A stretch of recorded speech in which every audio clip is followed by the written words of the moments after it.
All right. Right. In a reasonably timely way. All right. So there we go. Oh, I like doing that.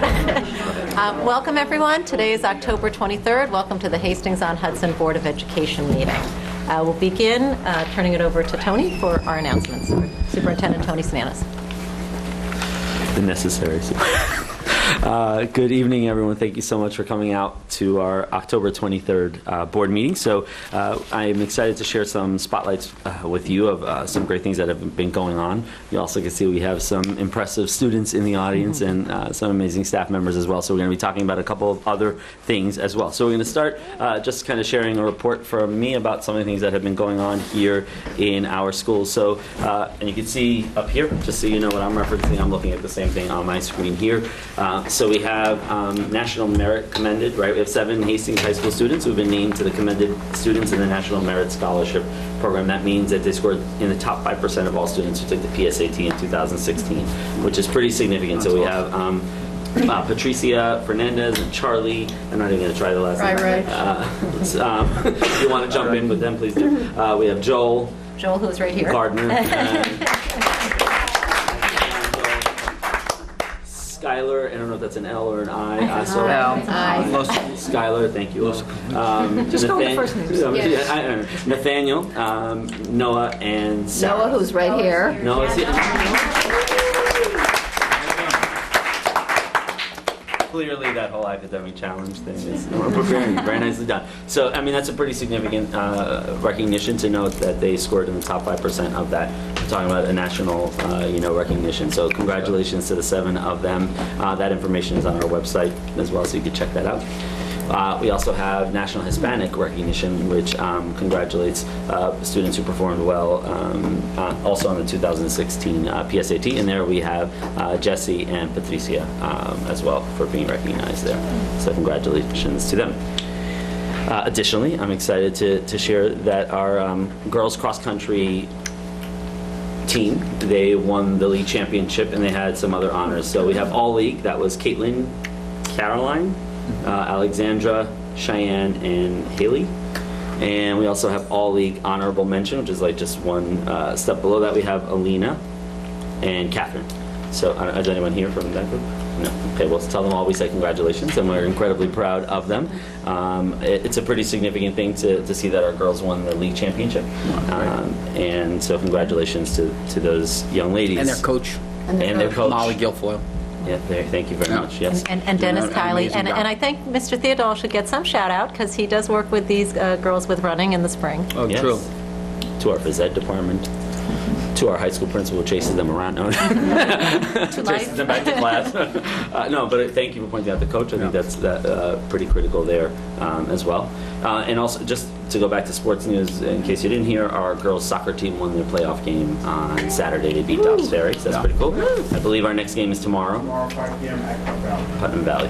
Oh, wow, okay. So that's update on that. We have 17 Hastings High School students who were accepted into NYSSMA, so this is also super impressive and exciting for our student musicians. So it's the largest number of students from Hastings in recent history, which is pretty significant. They're not only playing instruments, but they're vocalists, and they'll take part in 3 rehearsals, and then there'll be a huge concert at SUNY Purchase on November 16th. Are any of you in this picture in this room? Okay. All right, so that's okay. Clearly the academics are your lane. You got it. That's awesome. And congratulations, though, to our talented student musicians. They work very hard. I can assure you, as much as we know our athletes do, and academic challenge kids, you devote a lot of your extra time to make these things happen. So congratulations. And to their families for supporting them in that work as well. Our next board meeting is Monday, November 6th, and that'll be happening at Hillside, not here. We have kids coming to that and presentation from that team there. So that is our spotlight. So thank you, Janine, for preparing that for us and allowing us the opportunity to spotlight our kids. So we're also going to continue spotlighting some pretty impressive recognition for our community here. So we're going to start by recognizing our high school team for being named a 2017 National Blue Ribbon. So if our high school team doesn't mind standing, we have our principal, Mr. A. DiPietro, and we have our assistant principal, Mr. Please stand. We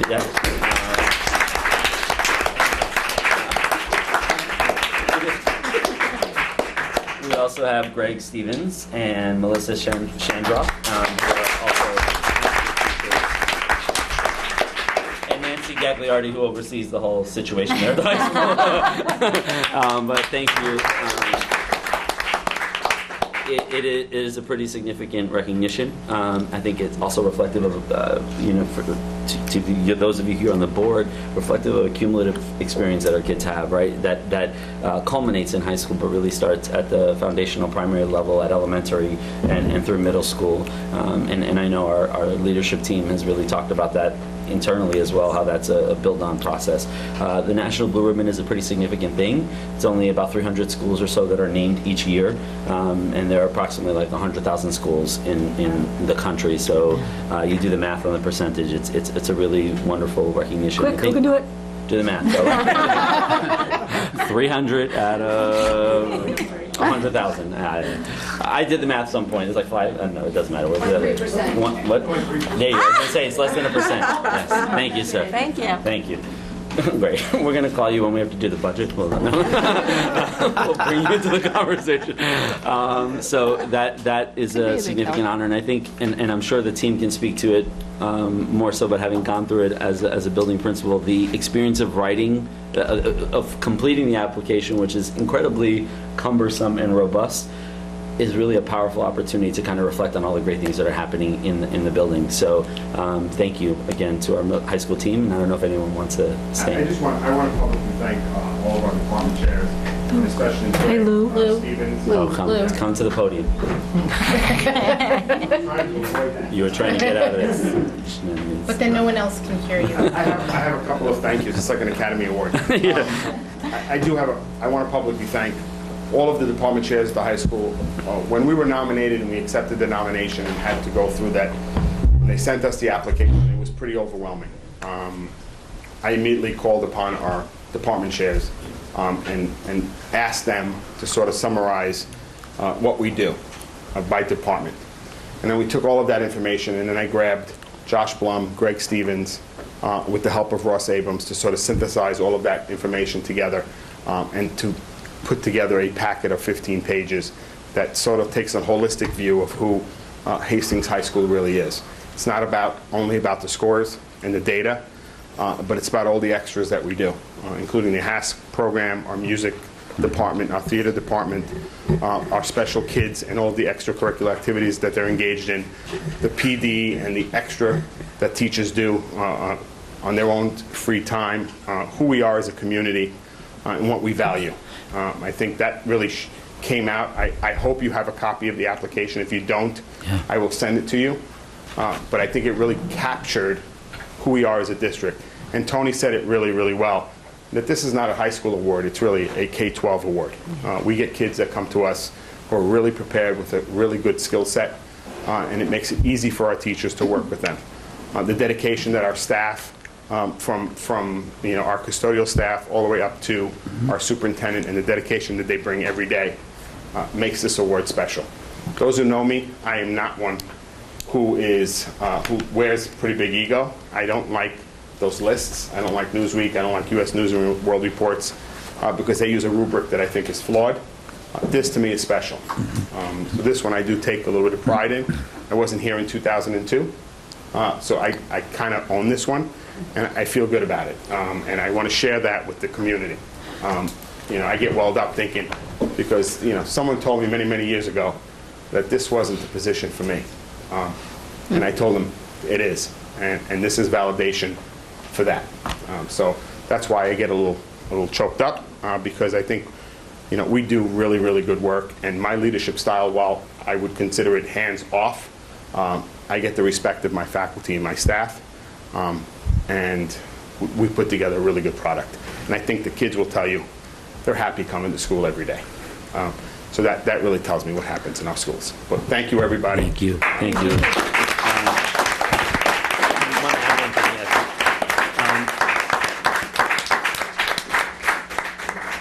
I do want to add one thing that's also important to note in being recognized for Blue Ribbon, as it's done in recent years.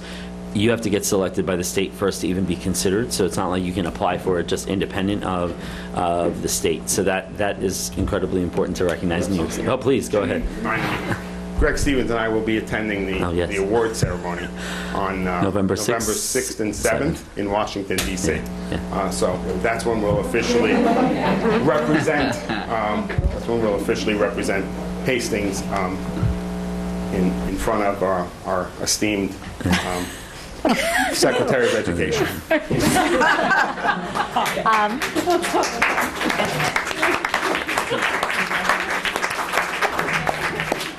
I just wanted to share that I was lucky enough to see the submission that our teachers put together and our administrators put together, and Lou is putting it on the district website, I believe. And I just pulled a few statements out of there. It is really worth the read. It makes you feel just so incredibly lucky and proud at the same time. So I just pulled a few comments out that just struck me, but the different ones will strike other people. Our students see the school as central to their lives, a gathering place to learn, to socialize, to form friendships, and to discover themselves and the world in which they are growing up.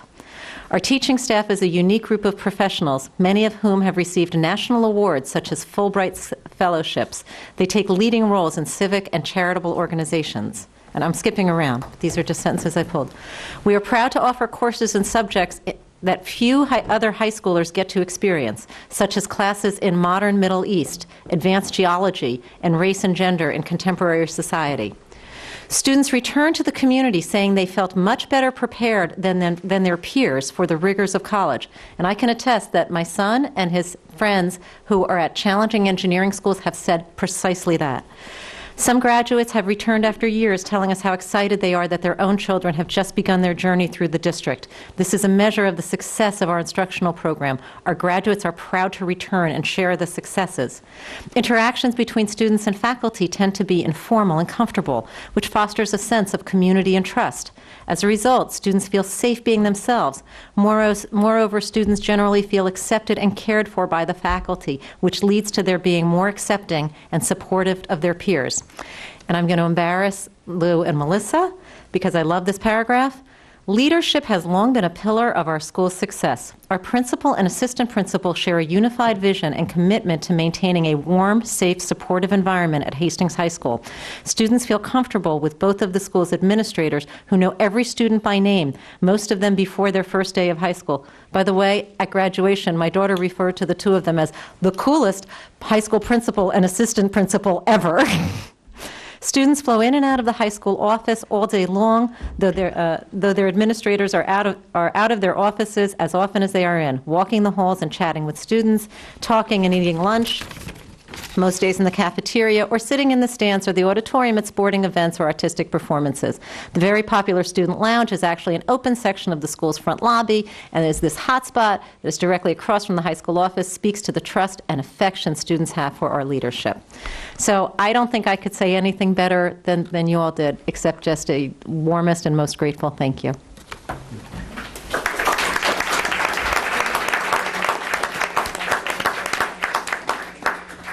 The next group that we are excited to recognize are our future CEO and budget number cruncher, our academic challenge team, which last year won the small school national championship, and amongst 4 states, if I'm getting that correct.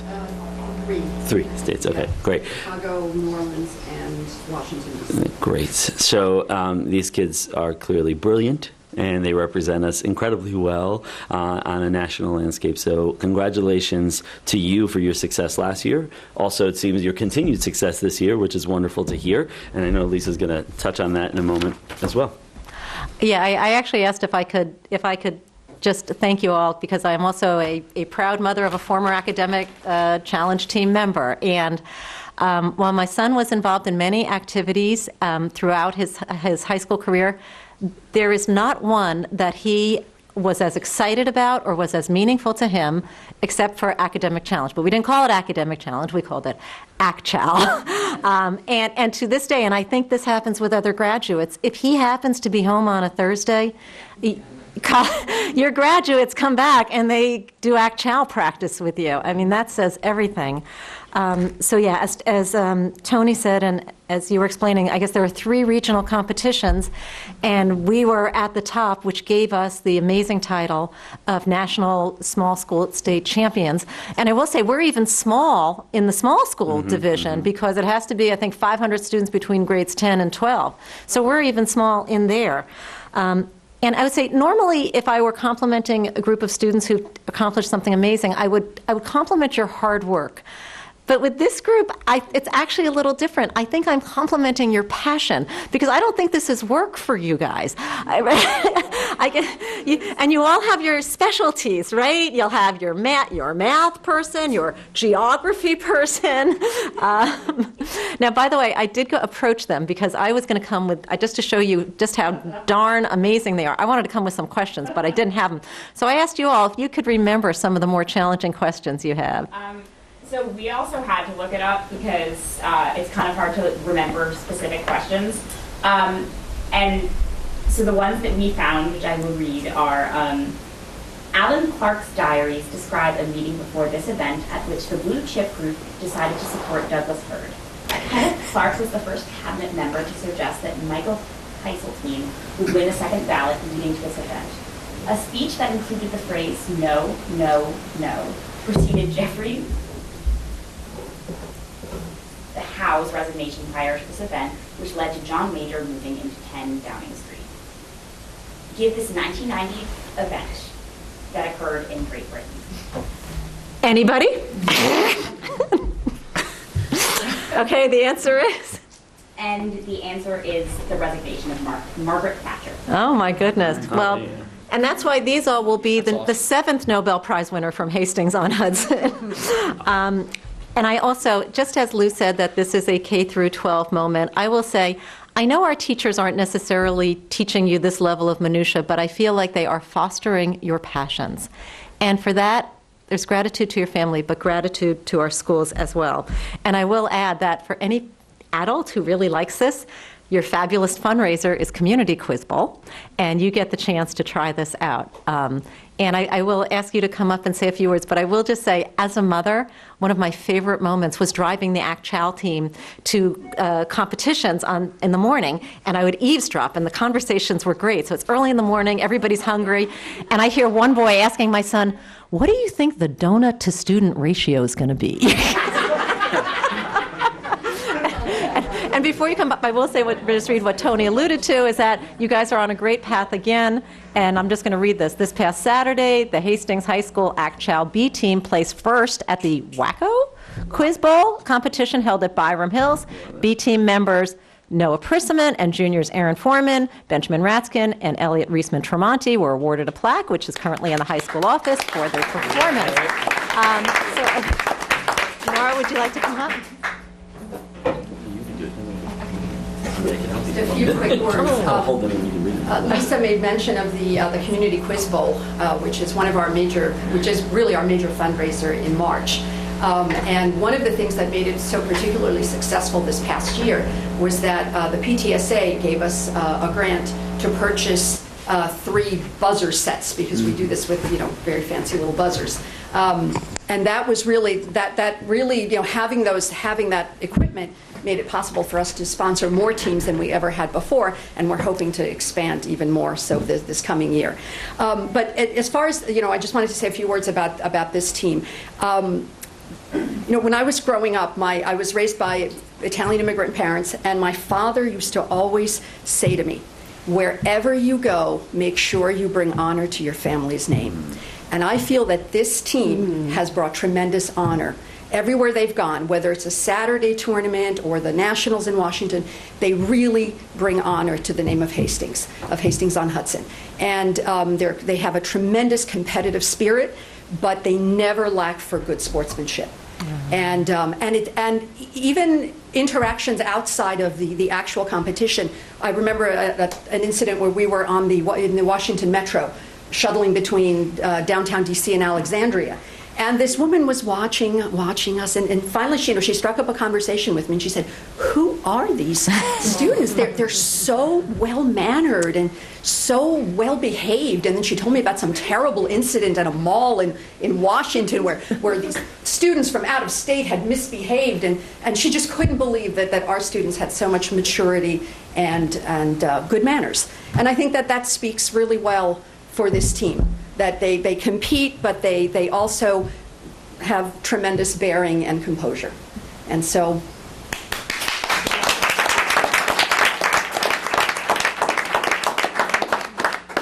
Thank you. Oh, sure. So we have, okay. Okay, I'm going with Tony. And I will say, can we read the back of your shirt? The most decorated team at HHS. There you go. We have Samuel Rabinowitz. Yep. Come on down. Thank you. Esme. Thank you. Noah Prisoner. Thank you. Caitlin Hanna. Thank you. Isabel Johnson. Joel Gardner, and I believe you're the team captain? I'm done, Joe. Yes, Shayna Emerald. Right, and Nathaniel Smith. Thank you. And a huge round of applause.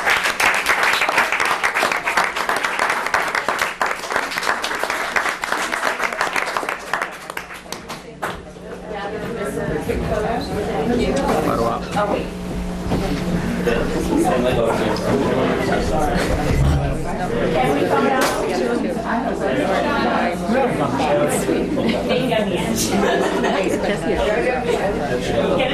You can get like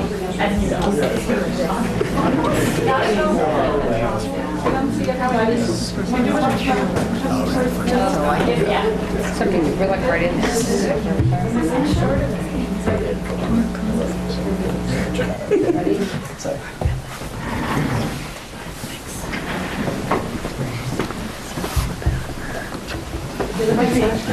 They're just extensions.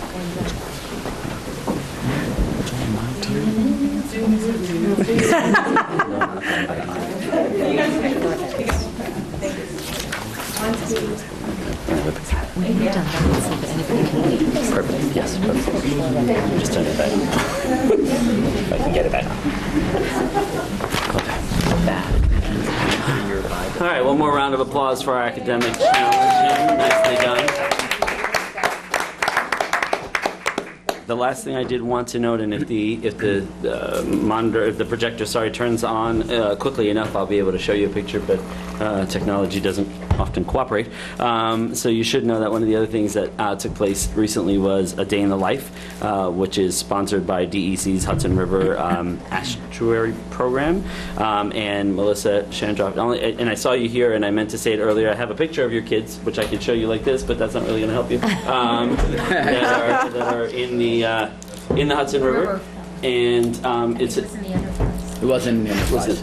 It was in the Enterprise. Yes, it was in the Enterprise. Enterprise. That is correct. So you can read the Enterprise for all the details, but basically it is a collaborative effort that kind of happens up and down the Hudson River to create a snapshot of what the Hudson River looks like at different points in times. And your kids were so happy to see some kids who were coming back or whatever. They were so excited about the experience that they had. So Melissa, thank you very much for coordinating that effort.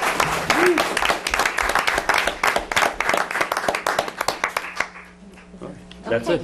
So with that, I think we're going to move into our regular business meeting, and we do have public comment, but I was going to say... Oh, no, the one that I asked you first. What do I? Oh, sorry. Wait, hold on. We're going to let you go in a trick. minute. We're going to let you go. That was a trick. Want to make sure you're all listening. This week also happens to be Board Recognition Week. So because we do have some amazing people here in the audience, and thank you, Janine, for reminding us right now before we let you all leave, Board Recognition Week is an opportunity for us as a district, as a community, to recognize the collective and individual efforts of the 7 of you. We also have a proclamation from the state of New York, as written by our esteemed governor. Board, and I will read just a couple of excerpts because I think it does reflect some of the work that you do that I don't know that there are many thankless jobs in the world. This may be one of them in some. I'm just making a conjecture there. I don't I don't know, but based on our Pay is really good. the pay is great. We serve benefits. good We're going to pizza. double our pay. After he crunches the number, we're going to triple that. No. So School Board Recognition Week is observed by more than 700 school boards. Members of local school boards are dedicated to children, learning, and community, and devote many hours of service to elementary and secondary public education as they continually strive for improvement, excellence, and progress in education, recognizing that all children can be successful learners, especially when education is tailored to the individual needs of the child. And so while it's been a short time working together for me, I think that sentiment captures exactly what it is that we do and what you do as Board of Education members to represent our community, but more importantly to advocate for our kids so we can do things like the academic challenge, so we can go into the Hudson River and experience a day in the life, so we have students sitting here at the table and having discussions. So thank you all for your time and your dedication to our community and your efforts that do not go unnoticed and unappreciated. And as a small token, you have a nice little yellow jacket pen that you can take. Thank you for this. This is very important because you will know anytime someone says anything to you that seems thankless, bust out the pen. Thank you. Thank you, Tony. Thank you. And with that, why don't we just take a few minutes, and if anybody wants to leave and go on, just feel free, and then we'll continue with our Thank you. business meeting. Except you. You can do your update, then you can go. Here. So on October 24th is the SEPTA Fall General Meeting. That's actually tomorrow, right? 24th. At Hillside at 7. On October 26th in the morning at 7:30 a.m., we're having actually a joint diesel meeting with our RISE organization. So we're really looking forward to that. That's at 7:30 a.m. in this room. And then October 27th and 28th, which is this weekend, our fourth graders are performing in their musical. It is How Far I'll Go at 7 p.m. Is it 7 p.m. both nights? Yes, okay. And then next week, also this Friday and Saturday is the PTSA new book fair at Hillside. So a bunch of important things coming up this week. Just keep that in mind. And now I will turn it over to Elliot for a student update. So nothing that pressing. So the Burke blowout that I think was discussed at the last board meeting that hadn't happened yet. That was like a huge success. There was like a ton of students. Like I think must have been like at least half the school went to the Burke blowout, which is really Yes. cool. Great. Yeah. Also, the high school play is in a week and a bit Yes. too, Yeah. which I think it's As You Like It, right? As You Like It, yes. That's exactly it. Yeah, November 7th, I think. Or It no, was November 3rd. Third, yes, you're right, November 3rd. Yeah. Yeah. Excellent. How are things going, Elliot? How's high school treating you? It's good. It was a bit scary, our run-in. Yeah, you want to share that about that? How your superintendent was threatening and. So I was sitting in my calc class doing some problems, and then you got a big Dr. problem. Sinanis walked in and sat next to me during the middle of the class, and it was really scary. Well, can I explain Yeah, why? sure. From my vantage point, that was not scary. Was actually I felt quite threatened by Elliot. So maybe it was scary for me as well. I don't know if any of you read it, but in the spring there was an article in the Buzzer, which we have a former editor of the Buzzer here, and I think you'll appreciate this, where one of our students, Emmett, wrote a piece about me and interviewed me, and then took a quote from a peer, a classmate of his, being Elliot, who stated, "Why do we need a superintendent? Shouldn't all four Rivertown just combine and have one superintendent?" So when I walked in the room, I was like, "So what's that about Elliot? Let's talk about For the this." first 2 minutes, you were incredibly intimidating. I sat right next to him and I was like, "What's that about?" And then he was, "Yeah." But then we ended up having a good laugh and a discussion about that. And where did we leave it though? What was the end result? What did you say you would do if you could do it? Make another article And that you would where support the new superintendent. a full retract. But Did you feel that you had Way to be that you had a coerced. choice in that, or Did you have a choice in that? Yes. Let me think about that. But Yeah. you know what? In all honesty, though, to be able to have that exchange with one of our kids was great, and to see them working in their AP Calc BC class, right? Yeah. Which was, which I don't understand exactly what was happening there, but I do know that they were actively engaged in a very hands-on kind of situation. It was really impressive. And so, Elliot, I actually thank you for welcoming me and allowing me to engage with you while I was there. So. Thank you. And also one last note. Please. So I'm also in the Act Child Club, and that group of seniors has been like incredible. So that it's not like varsity sports where you might not have freshmen who go to the practices because you might divide JV varsity. It's everyone's in the room, even if you go to the tournaments or not. And the seniors are like really accommodating, and they're really good. Oh, that's great. They're all seniors? They're all right here? seniors. And there's a junior, Wow. there's a bunch of juniors, a bunch of freshmen, a bunch of sophomores. Not as many sophomores, but there are some. And they do a really good job. So That's good. Thank you for Great. pointing that out. Thank you. Great. Thank you, Elliot. Elliot. Have a good Elliot. night. Go ahead. you too. Okay. And I'm proud of you for wearing Yankee shirt, even though that didn't go down. As a Mets fan, wear pride. You finally got him feeling better. I know. Now he's going to be all self-conscious. I know. We had a great exchange. It was very fun, yeah. Okay, So that's it. moving on.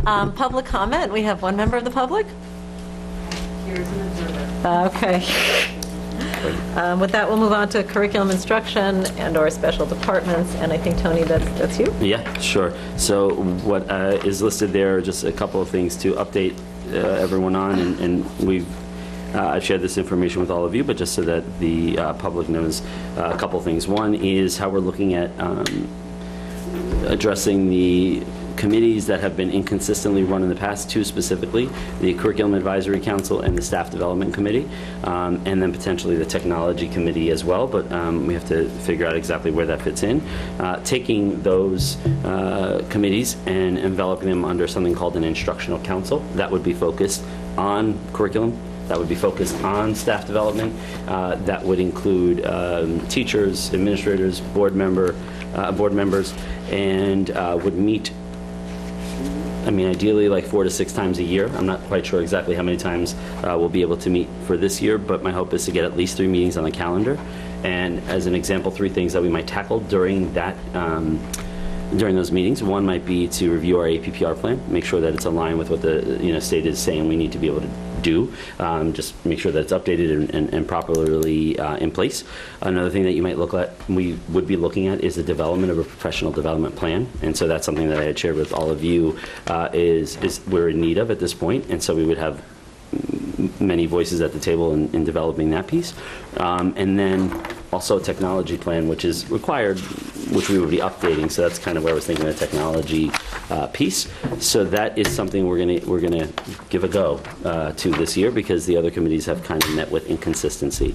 Diesel committee will be meeting.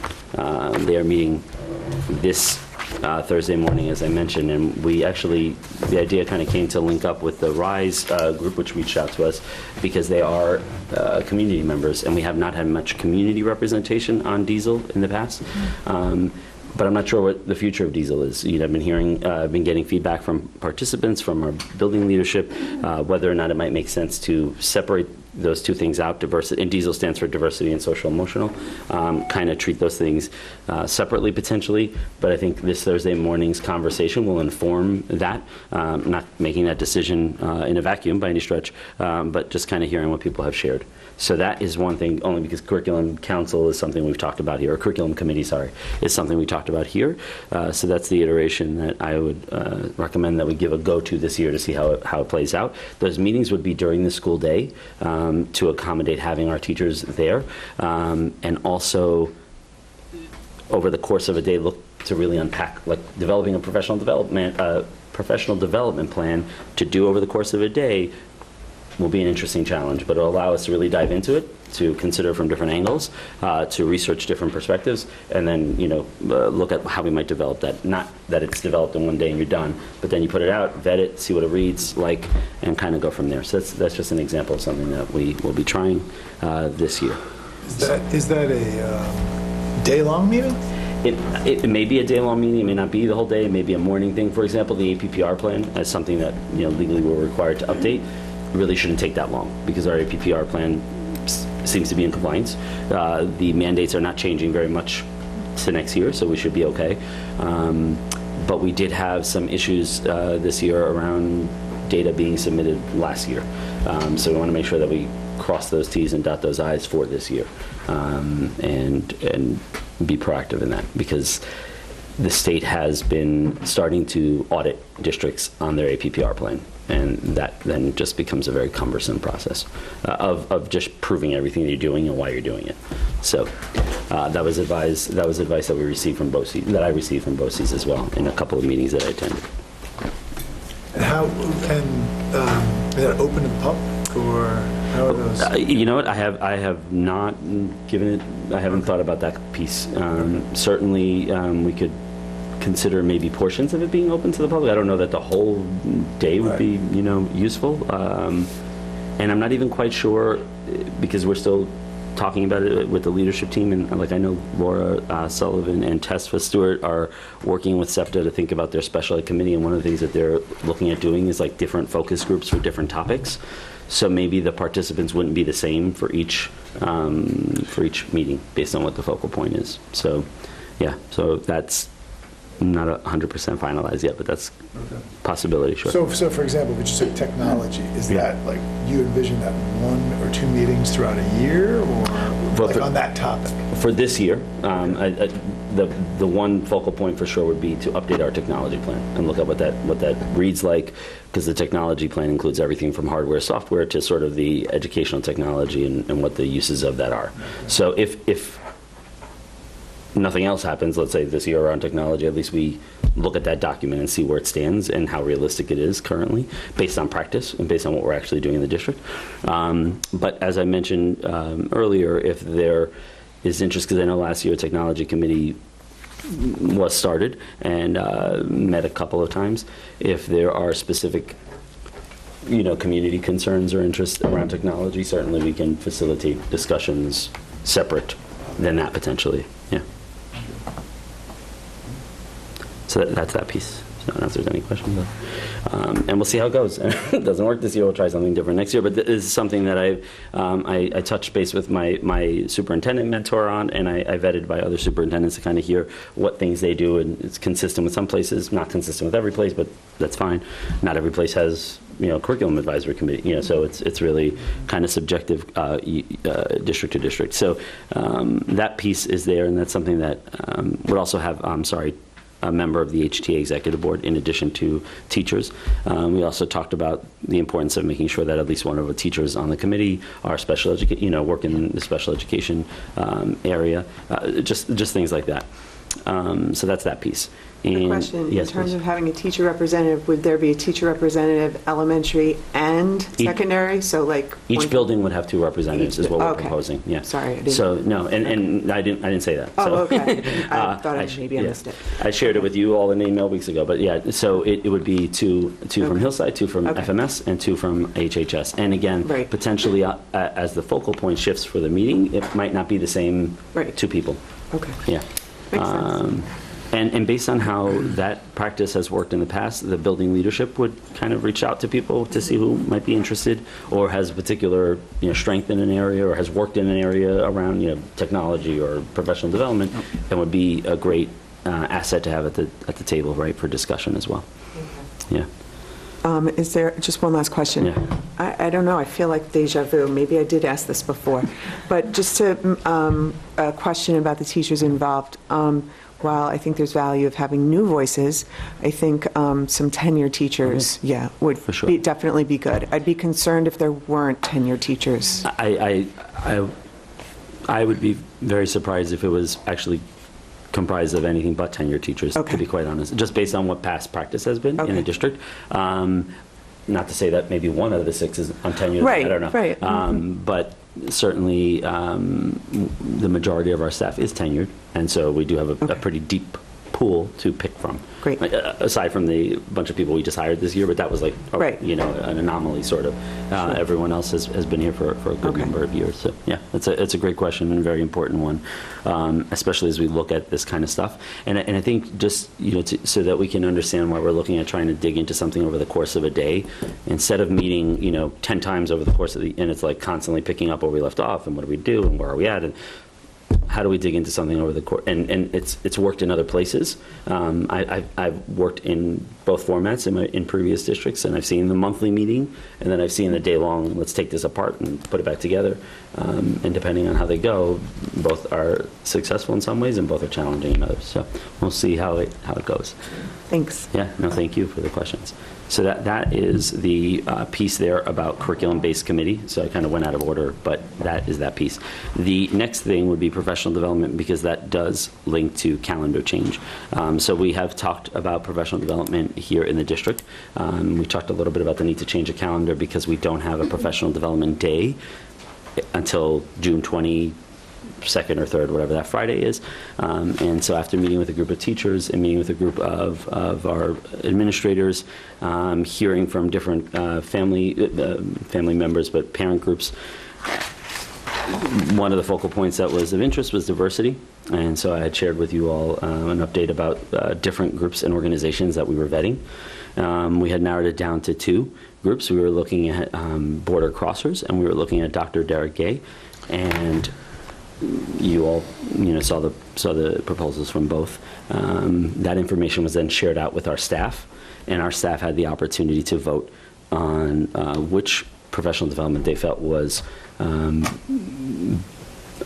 on what they're reading, would best meet their needs at this point in time. So we had the voting sort of period open for about a week, a little more than a week.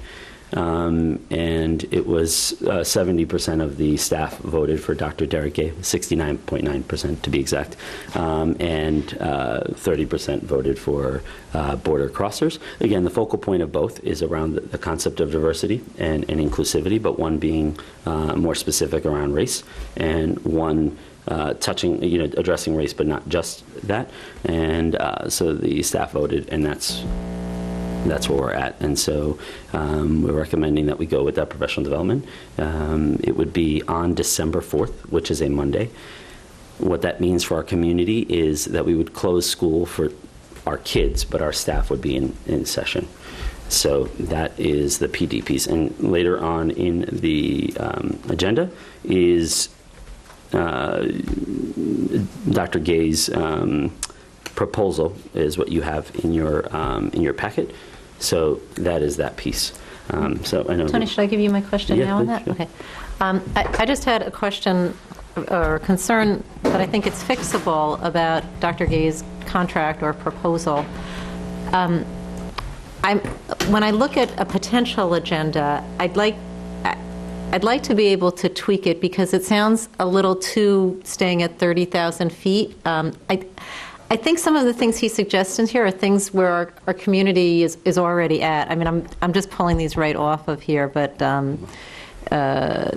defining identity, examining positionality, multiple perspectives. How does your understanding of your identity influence how you interact with others? Redefining diversity in schools, etymology, empathy versus sympathy. I guess where I was hoping, maybe not everybody feels this way, would be kind of more concrete, really dealing with specifics about racism. And it doesn't just have to be race, it could be religion. We talked about other isms, but I think I would like something a little more concrete and specific with the work rather than, I think the example I used was like, diversity versus inclusion. I feel like our community is getting there, and we need to deep dig in. I was going to suggest we could even bring up this possible agenda at Thursday's meeting with Rise and Diesel to possibly inform. Well, I would say a couple of things. First off, this was voted on by the staff. So if the staff is telling us after reviewing this information that this is where they're at, then I think a perception that we're somewhere may not be reflective of actually where the staff is. And again, I don't know. I'm not here long enough, which is why we vetted it by the staff, because I didn't want to assert that this is what we needed, that we needed specifically just, let's say, race or just gender identity, whatever the focus. So this is what they saw? This is, everyone received this, what you received. In addition to, Derek also has a TED Talk that people were able to access. That's the first thing. So I do think it's, I'm based on the data as I see it, that 70% of our staff is telling us that this is what they're ready for, then this is what they're ready for. Now, That does not mean that this is the destination. This is a journey, right? And this is going to be work that's going to be ongoing, potentially with Dr. Gay, potentially with other organizations, potentially with a blend of more than one provider. And I think it's about getting the conversation started where everyone feels like they have an entry point. So I think that's reflective, based on the data that I'm seeing, that's reflective. This is reflective of that. In terms of what Derek would do, this is a very generic agenda. He starts with a needs assessment of the survey of the community, of our staff.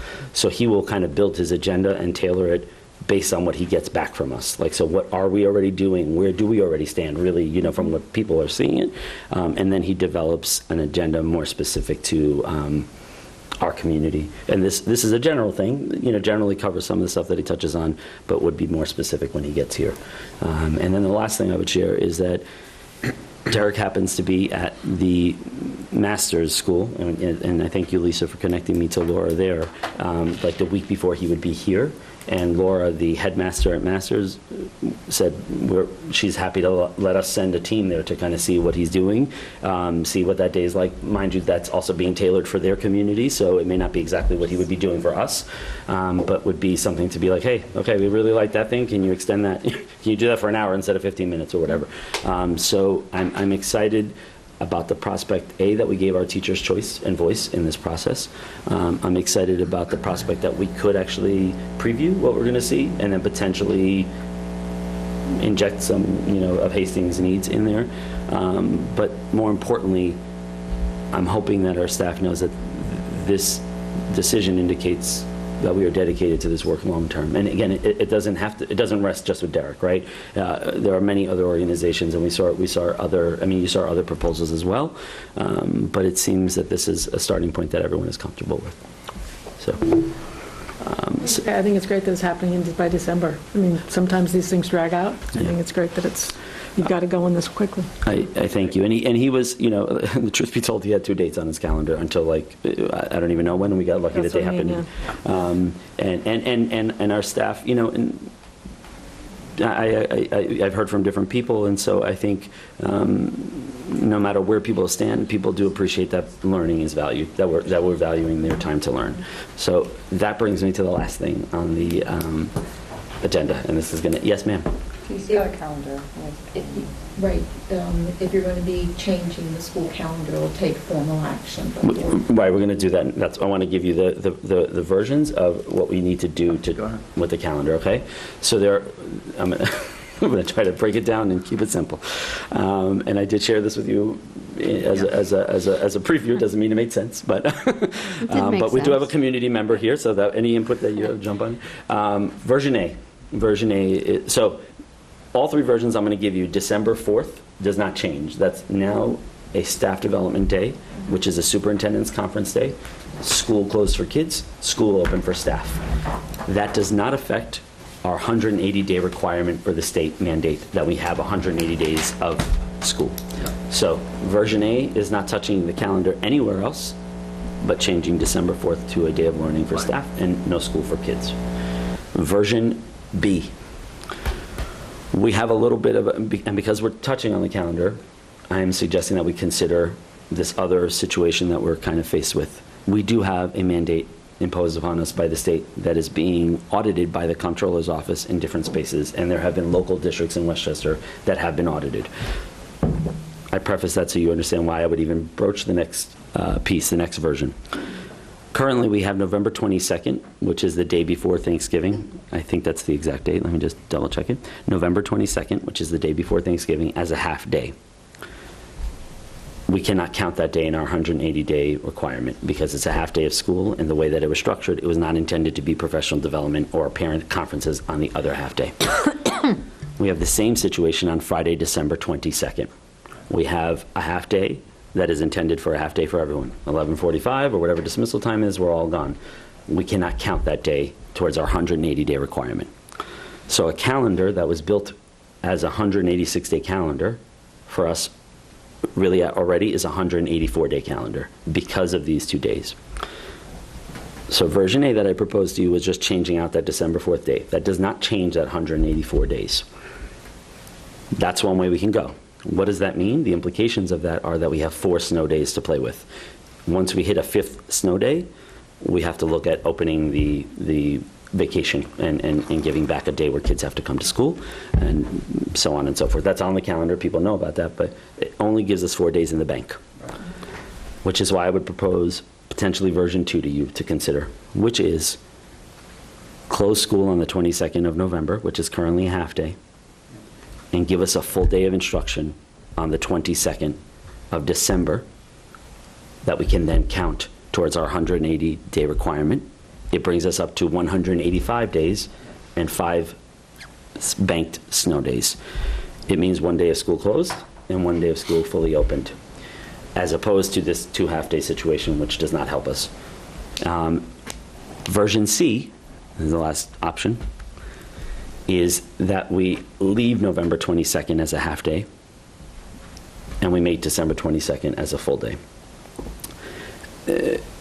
I will share with you that in thinking about our teachers and our staff, if we are looking at opening up the calendar and we're looking to give back a full day, which is in our best interest, I do want to be mindful of the fact that our teachers are not necessarily thrilled with version C, because that means they're coming in for a full day, when on the calendar that was agreed upon would have been 2 half days, which is why if I was making any recommendation, it would actually be version 2, which would close school on November 22nd and open school completely December 22nd. So 1 closed day, 1 The only difference between 2 and 3 is whether we have school is the half day Yes. on the Wednesday before Thanksgiving. Yes, exactly. It's usually the senior parents' day. Senior And Friends Day. they've already started.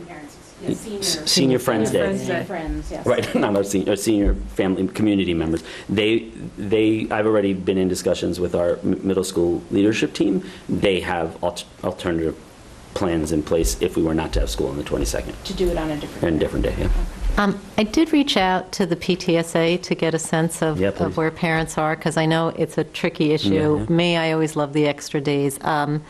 The responses, and again, I can't say it's representative, but the responses that came back, they raised 2 points. One is that especially younger parents, we tend to have more working younger parents, and that it is difficult to arrange childcare at the last minute. But the other thing that I think several members said were that they had already arranged with their senior family members to be there to arrive, and they made travel plans to arrive on the Wednesday.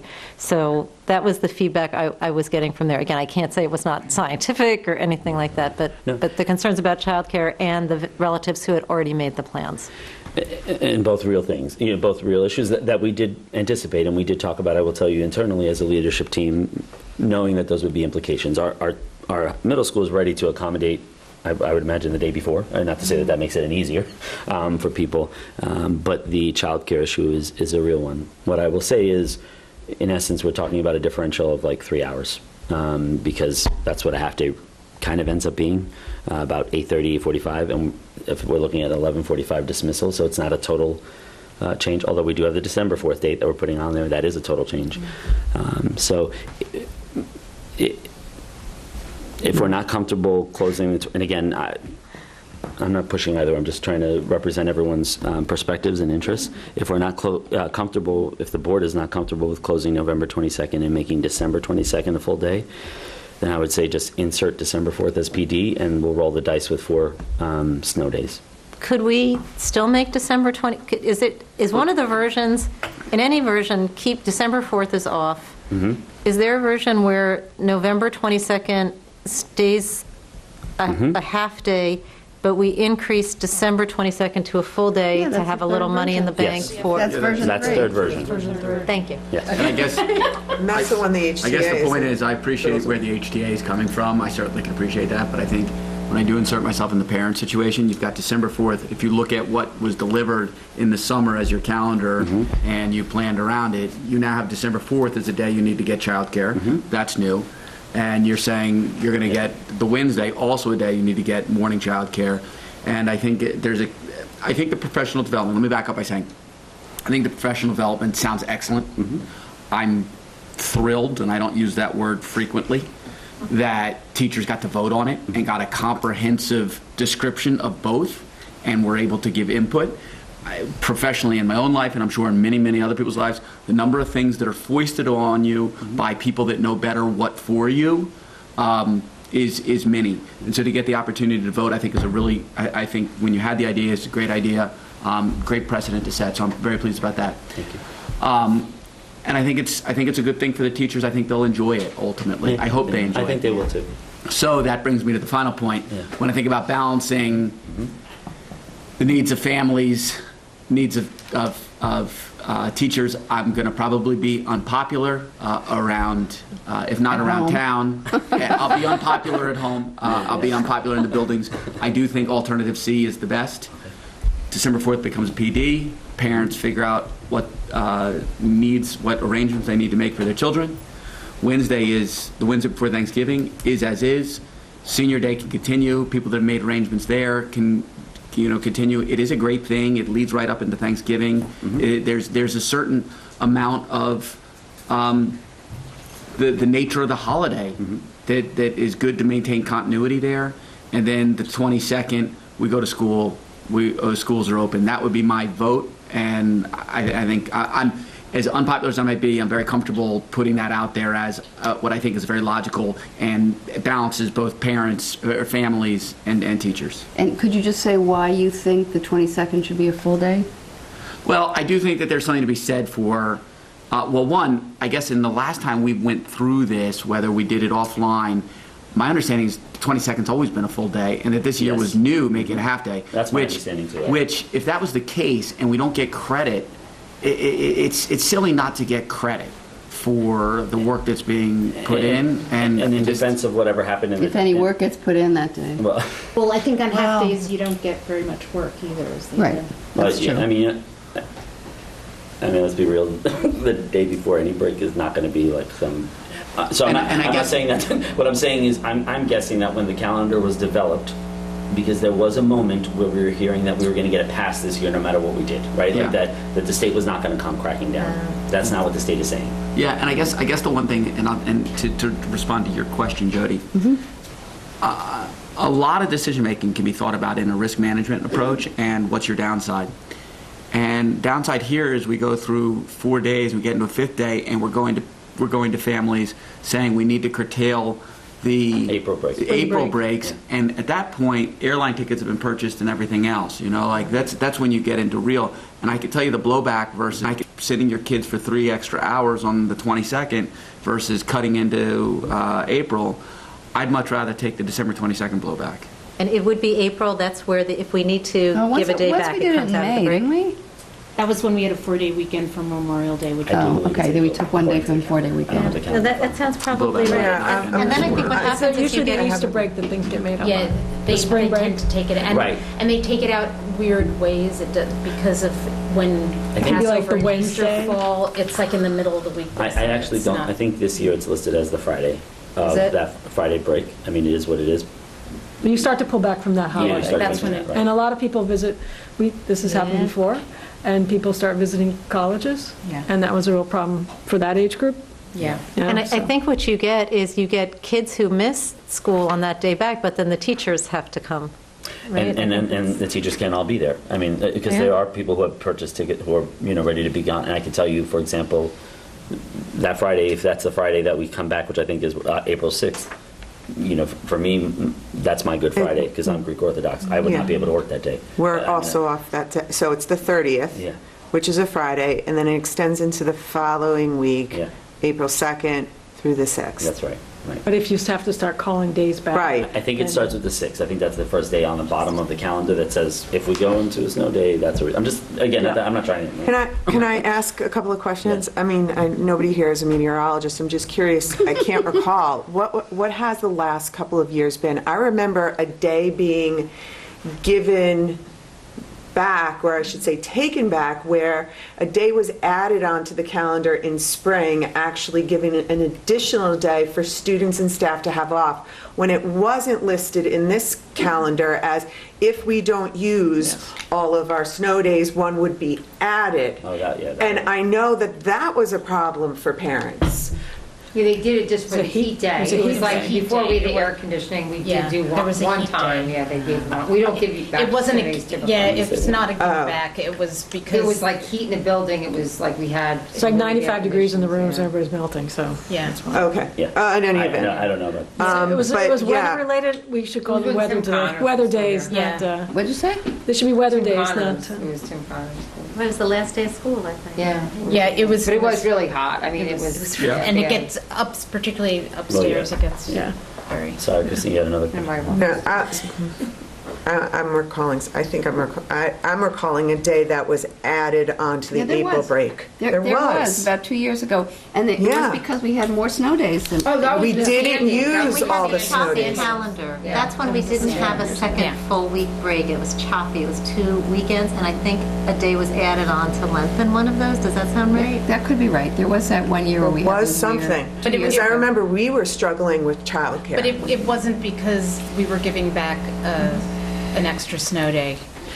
Going back to Jay Russell, his take on that, because I know in other districts and other places, they do, it's like if they don't use all their extra days, they'll Right, give them and it's back. contractual. Yeah, we Right, don't do that. and we don't, I asked Jay about that over a We lose decade them. ago. We and just he was- lose them. He was like, the teachers are contracted to be here for 186 days, and, we don't give them back. If we don't end up needing them all the snow days, we just use them. I have a couple comments. I would sort of second Tim's feeling on this. I think that leaving the day before Thanksgiving as the half day so that the senior friends that are coming in from out of town to be there for Thanksgiving, they're more likely to be there on Wednesday than they are on Tuesday. And I think leaving that plan as it is makes sense to me. And I don't think I even noticed when we were approving this calendar that we had planned to do that half day right before Christmas break. It is something new that we had never done before. The other thing that I will point out is that we used to have a distinction between half days that were the 11:30, 11:45 end, and the ones that were like a 1 o'clock end, and or 1:15. And I think when you go until 1 or 1:15, it actually does qualify. Well, okay, so that was the last, I was just going to say that. That's the last thing I was going to say. Well, I'm glad I could lead You into are that, Tony. amazing. Nice tea. You served it nicely. I'm going to preface what I'm going to say with, I'm sorry, I'm an educator at heart, and I'm like feeling for our teachers, and not to say that our teachers are, like the only people we're feeling for, but I am a little bit, and I feel like if we're gonna open this, that actually might be the way to solve the issue with not changing either of those days and not making either closed or full, but going a little bit longer on one of them would actually, and that is something we literally just discussed. Oh, it wasn't today, maybe Thursday or Friday of last week, where we did the math. And if we went until like I think it's 1:15, we would have enough hours where that would count in our. So if we did that on that Friday before Christmas. Yeah.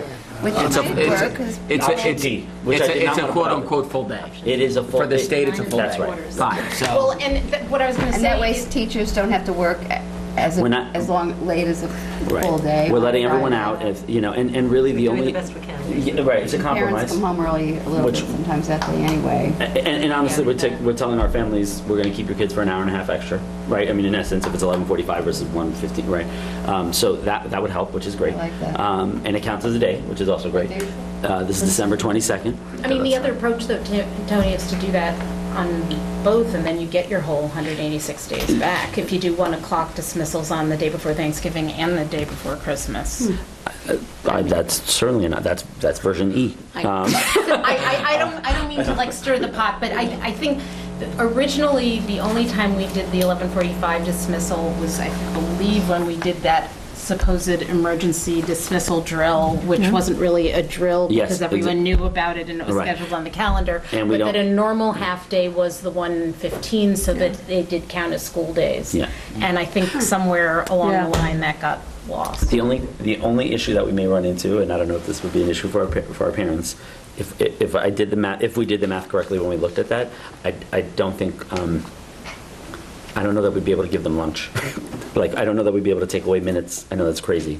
But we may have to make it I'll double check that. Lunch at your desk? Yeah, they can have a snack. I mean, it would almost be like or get your lunch and go back to somewhere. There's ways around it. I'm not saying that but that's just something we'd have to be mindful You of. could lecture in the cafeteria. I could sing for them and There's let them definitely critique. a way to deal with this, Tony, because we did these 1 o'clock dismissals for. And again, I'm going off of 11:45, which is what I heard, Yeah. and so that was concerning to me because right away meant 2 days that are lost, that are lost to us, that we can't count, and we just want to be safe.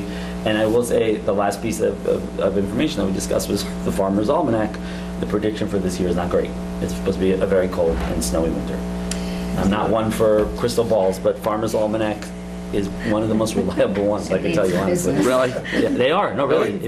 I'm not playing, Tim. I want to say something about global warming. Yeah, right. No, this is true. We will have. And there's, and we're prone to have snow even in April. I mean, let's be real. It's not like it's not unheard of. Yeah, sorry. So I just want to say that I like the idea of potentially doing them both till 1, but as I think more about the Wednesday before Thanksgiving, Thanksgiving is a holiday that everybody celebrates. It's not religious, and right? if anybody knows, and if you travel for that weekend, it can be horrible. Yeah. And I think a lot of people travel, and a lot of people don't even work that day. But I do think that there's something to be said for keeping it as a half day, so that if people want to get out of town early and leave parents will take their kids out of school anyway. Of course. That's what I would do on that circumstance. And that will happen. Right. That will happen. Yes, I'll go on record saying I would do that too if my family And was Jody, I leaving. will join you in that. I will not join you. And I'd be driving to Scranton with Doug, so, But as a parent whose child would be in school full day, I can tell you that 2.5 hours would be super helpful to me because we are hosting things. But that's the other thing. Oh, there you go. Well, I think that from a risk management framework, the less changes we make, the better. Right. So 3 Fewer changes in the changes. calendar just creates more opportunity for disruption. Yeah. Right. So maybe if we leave it. D then? Well, I'm going D. Well, I would say D, but D really. D/E. Right. What D really Can means. you remind us which one? I'm going to tell you what D really means. D is So- half day on the 22nd, Yeah. full Define your day, half day. unclear where we would November end full day. 22nd would stay as it is, which means Right. we'll lose it, which is fine. We still have 5 days banked in the end. Let's play with December 22nd in terms of time, because A, it'll give us time to figure out the math, where we're covered, and it meets us our day, and then B, it doesn't really require a change in the calendar. And all really I have to put out to the community at this point is, hey, change in calendar December 4th.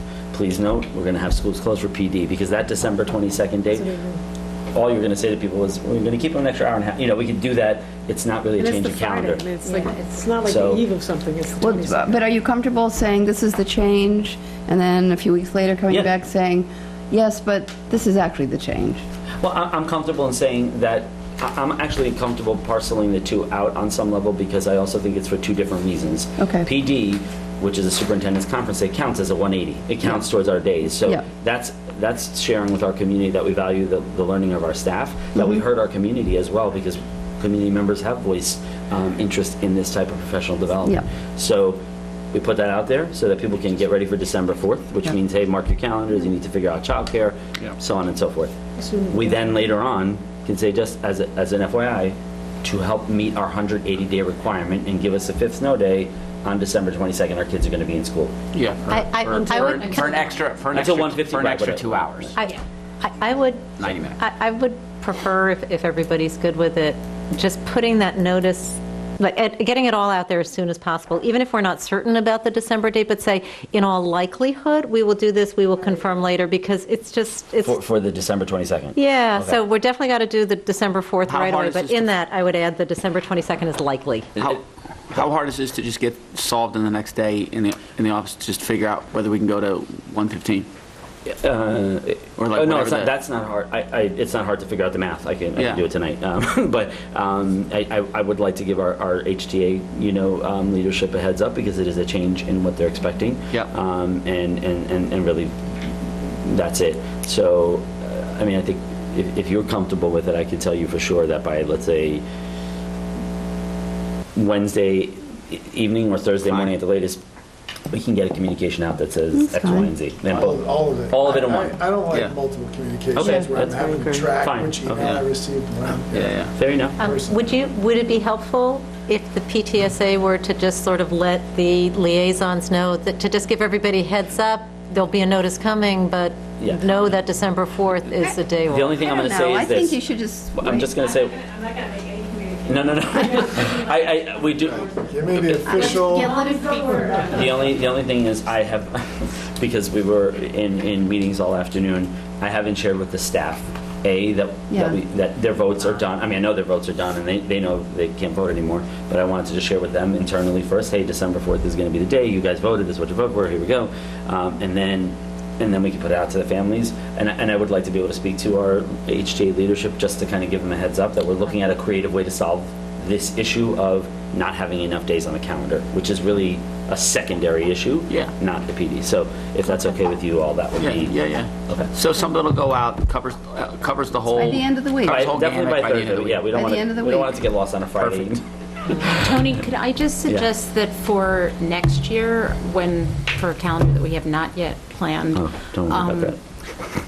that we just think about if we're going to stick to doing a half day the day before Thanksgiving, that we maybe plan it as a 1 o'clock instead of 11:30, so it count. I mean, it doesn't make a whole lot of sense to me to have a day where teachers and kids have to be in school that doesn't count. And I actually agree with you. I think that's an important I mean, comment. I think for this year, We have to it makes listen. We have sense, to so get creative, and it's just to be change. safe. Yeah. In the end, we may only have 3 snow days, and it may not be. Right. It may be a non-issue. Right. But at that point, at least we're safe. But I don't disagree with you at all. Okay. And I think our teachers. I mean, and Nate and I have. Nate, who's the head of our HTA. Yeah. We've spoken about this issue, and the need to be mindful of how many days we have banked, and for snow days. Yeah, and I mean, I think I agree with what Doug is saying about less changes rather than more. So for Sure. this year, it's already on the calendar as an 11:30, just leave it alone for now. But for Doug was next year, saying fewer communications. but you're right. But I think for next year, for a calendar that isn't planned yet, if we go back to what we used to do and Yeah. make our half days more like a 2/3 day. But and I mean also, please understand that half days are okay.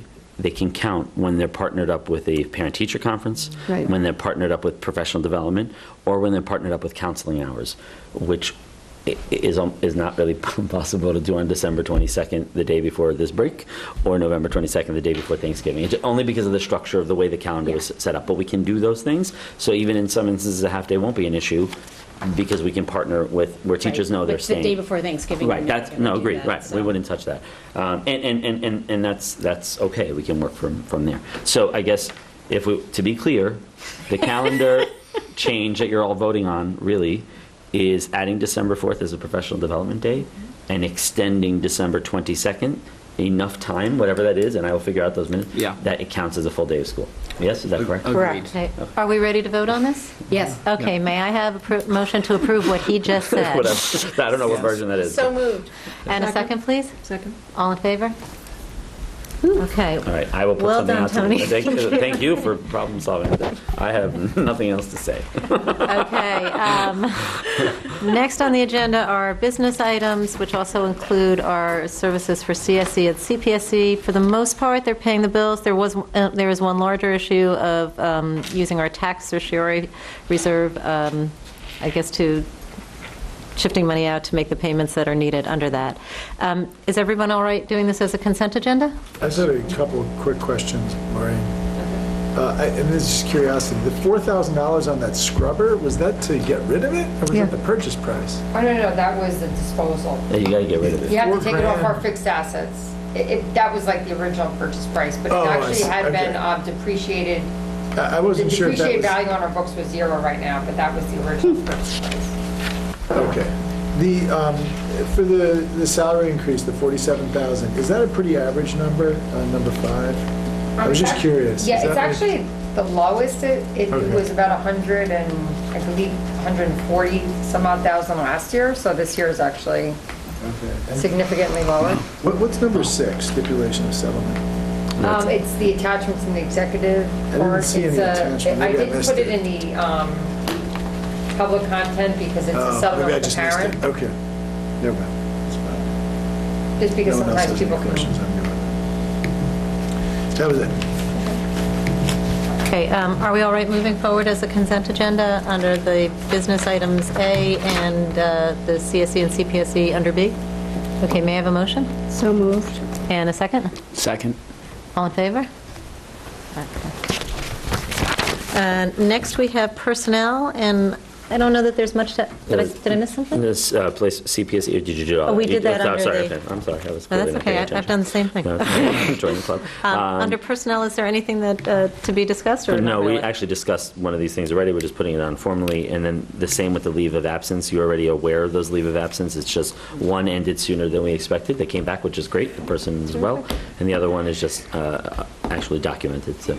Okay, so may I have a motion to approve the appointments under Section 6 of personnel on the agenda? So moved. And a second, please? Second. All in favor? Okay. Next is approving our minutes, and just, Janine, you did a really nice job on that, because I was looking, for anybody watching who wasn't watching the last one, we had to move yes, we had the abruptly because We the had the fire alarm went off.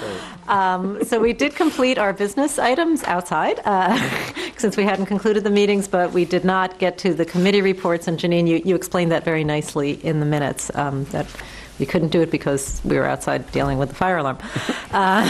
And I will say, actually, seriously though, a thank you to the firefighters and first responders who came incredibly quickly. That it turned out there was, I think, nothing wrong, so maybe a sensor that went no off. sensor, yeah. But it was really heartening that, I'm going to say, really within a few minutes of the alarm going off, there were trucks in front of the building, and And they made sure that no one got back in until they were done clearing the building, they were. Even though we tried. Even though we tried. But anyway, thank you very much to our Hastings Volunteer Fire Department. Very much appreciated. Okay, so next is minutes. May I have a motion to approve the minutes for the last meeting? Okay, and a second, please? Second. All in favor? Okay, committee reports. So these are going to be some more recent and some committee reports that we didn't get to present on because we were outside with the fire drill. So facilities. That was Maureen, Jody, and myself. Would either of you like to present on the committee, on that, the committee? The meeting? I didn't bring my notes, I apologize. Oh, that's okay. Well, basically, Maureen, I think we discussed some projects that we may possibly, we started by talking about a bond. Correct. And one of the things we talked about is how we do need to sort of lay the foundation for that so that people understand. I can try to do that. I might get it wrong, or you can try. Oh, goodness. Yeah. So although we just are completing our last bond, you really should always be kind of working with your 5-year facilities plan and looking at doing the next set of work. So we just started to have that discussion, and we'll be working with our district architects to identify the highest level of need, and we'll be reporting back out to, I was hopefully going to have the architects come in one. I think that would be helpful, just so they can kind of go over a lot of the things we don't see. They're behind the scenes, whether they're boilers, roof, systems and things in the building. So we just started to talk about that, and also talked about potentially doing some work that we thought were items that may not be able to wait till the bond. And that was, I think that was basically it. And facilities usage we spoke about. Right. We talked a little bit about the community's use of our new fields. We did talk about how right now the district is using them, but not really completely fully, as the sod is still taking root, forgive the pun. And that, we do, we talked about the community's use continuing as it had. But right now, while we're still in a phase-in, that I guess we'll look at everybody as being part of a phase-in. Right, because ASO, who has been a long time, user of our fields, right, this particular spring, this particular fall, we haven't been able to give them any fields. We're very limited. So just kind of keeping our eye on that, and, seeing how that, in the future, what we'll be doing, and keeping our eye on our fields. So that was it, I think. Great. And just to go back to the bond, and I do like the idea of really educating the public and understanding that one of the most important things is the bond gives us, affordable money. And I always try to get the number right.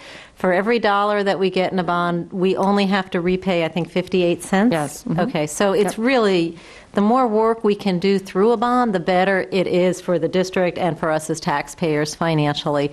And I know we talked about certain projects like roofs, right? We have a major roof project at Hillside and at this complex as well, and these are perfect for bonds. So, and that the other thing I think you had explained, which was very impactful on me, is that we went for a long time without a bond. I know we all think of the last bond experience as this big major thing. We typically would have done one, I think you said like 5 or 6 years earlier, but that was right when the recession hit.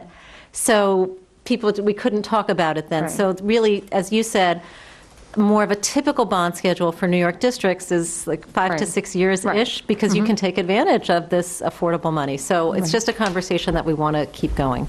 And I think it's definitely we should be looking to do it sooner than later, because, you know, you can still borrow money fairly cheaply, and years and years ago, like, that wasn't the case. But this last bond, it was really unbelievable. We really, you know, I wish we all could borrow money at that rate. But I think it would be good if we could, like, take advantage of that, because eventually those rates will go high. I mean, years ago, I think in 2000 when we borrowed, we may have paid like 6.5 or so, because we did refinance those bonds, but or 7%, and this last time we paid less than 2 or 1 and change, like very for like a 20-year was good. No, maybe it was even less than that. I mean, our band was less than 1%.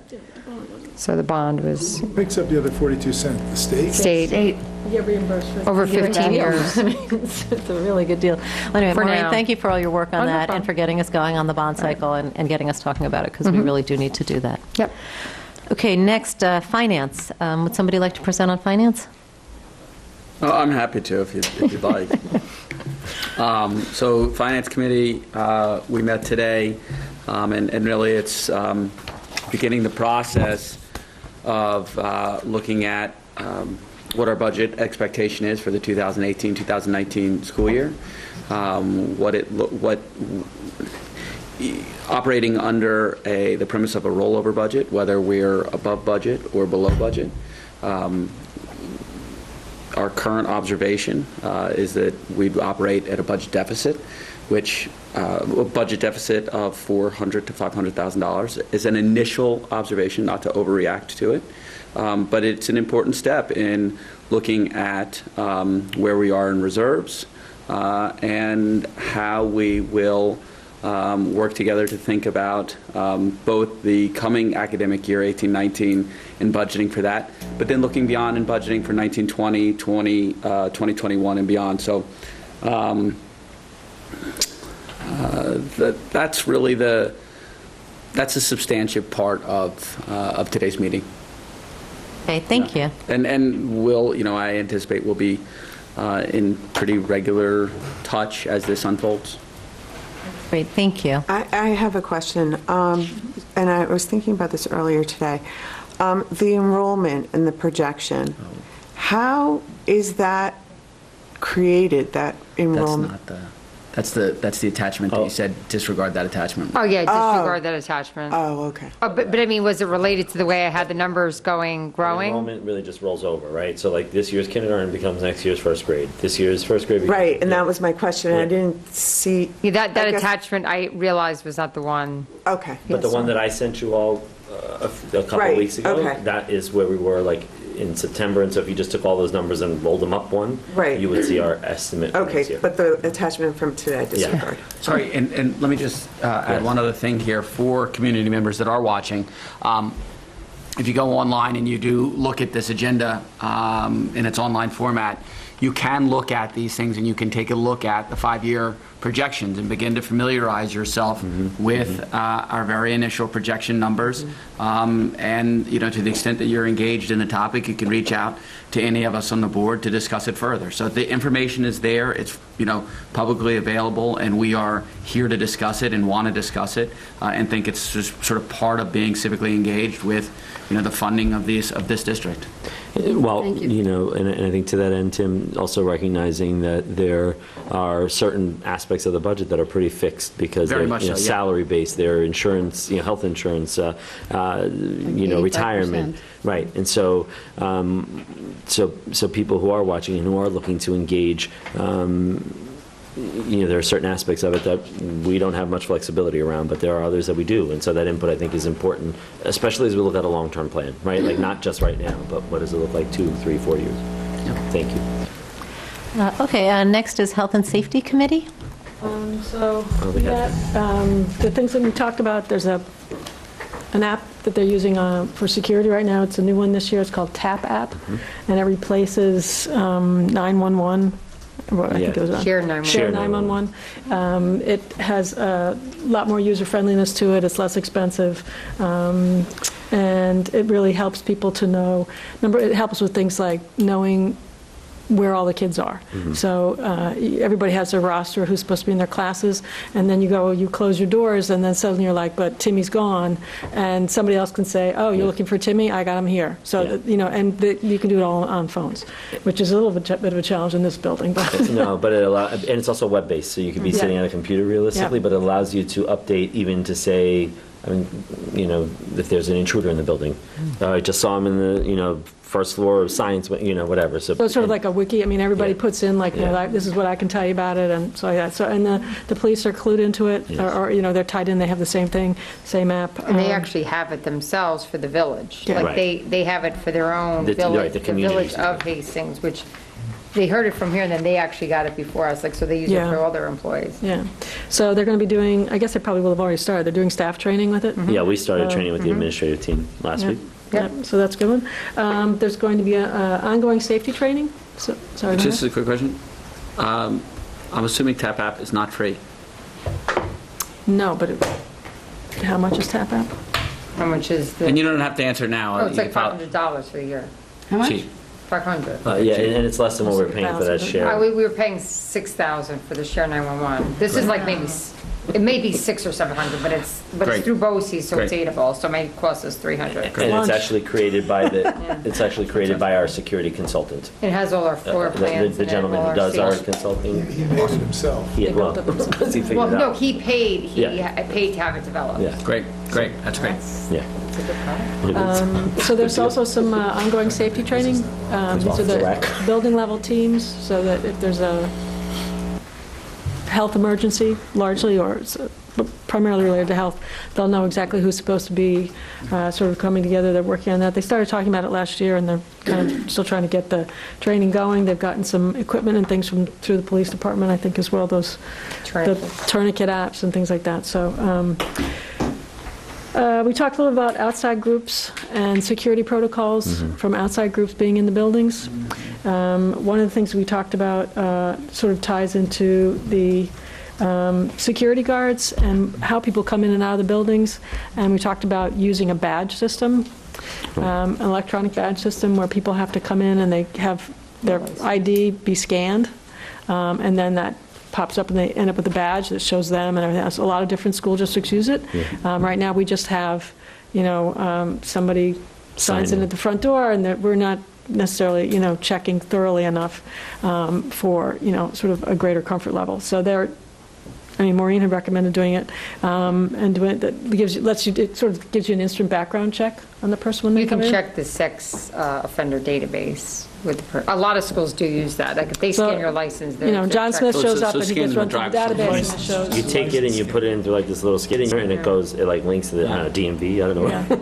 Well, it's only checking for certain things. Like it doesn't check to see if you had like a DWI. It's checking only for like things that would. State driver's license winds up essentially being your pass. But there are ways around it if you don't have a driver's license. I know we were at a superintendent's meeting.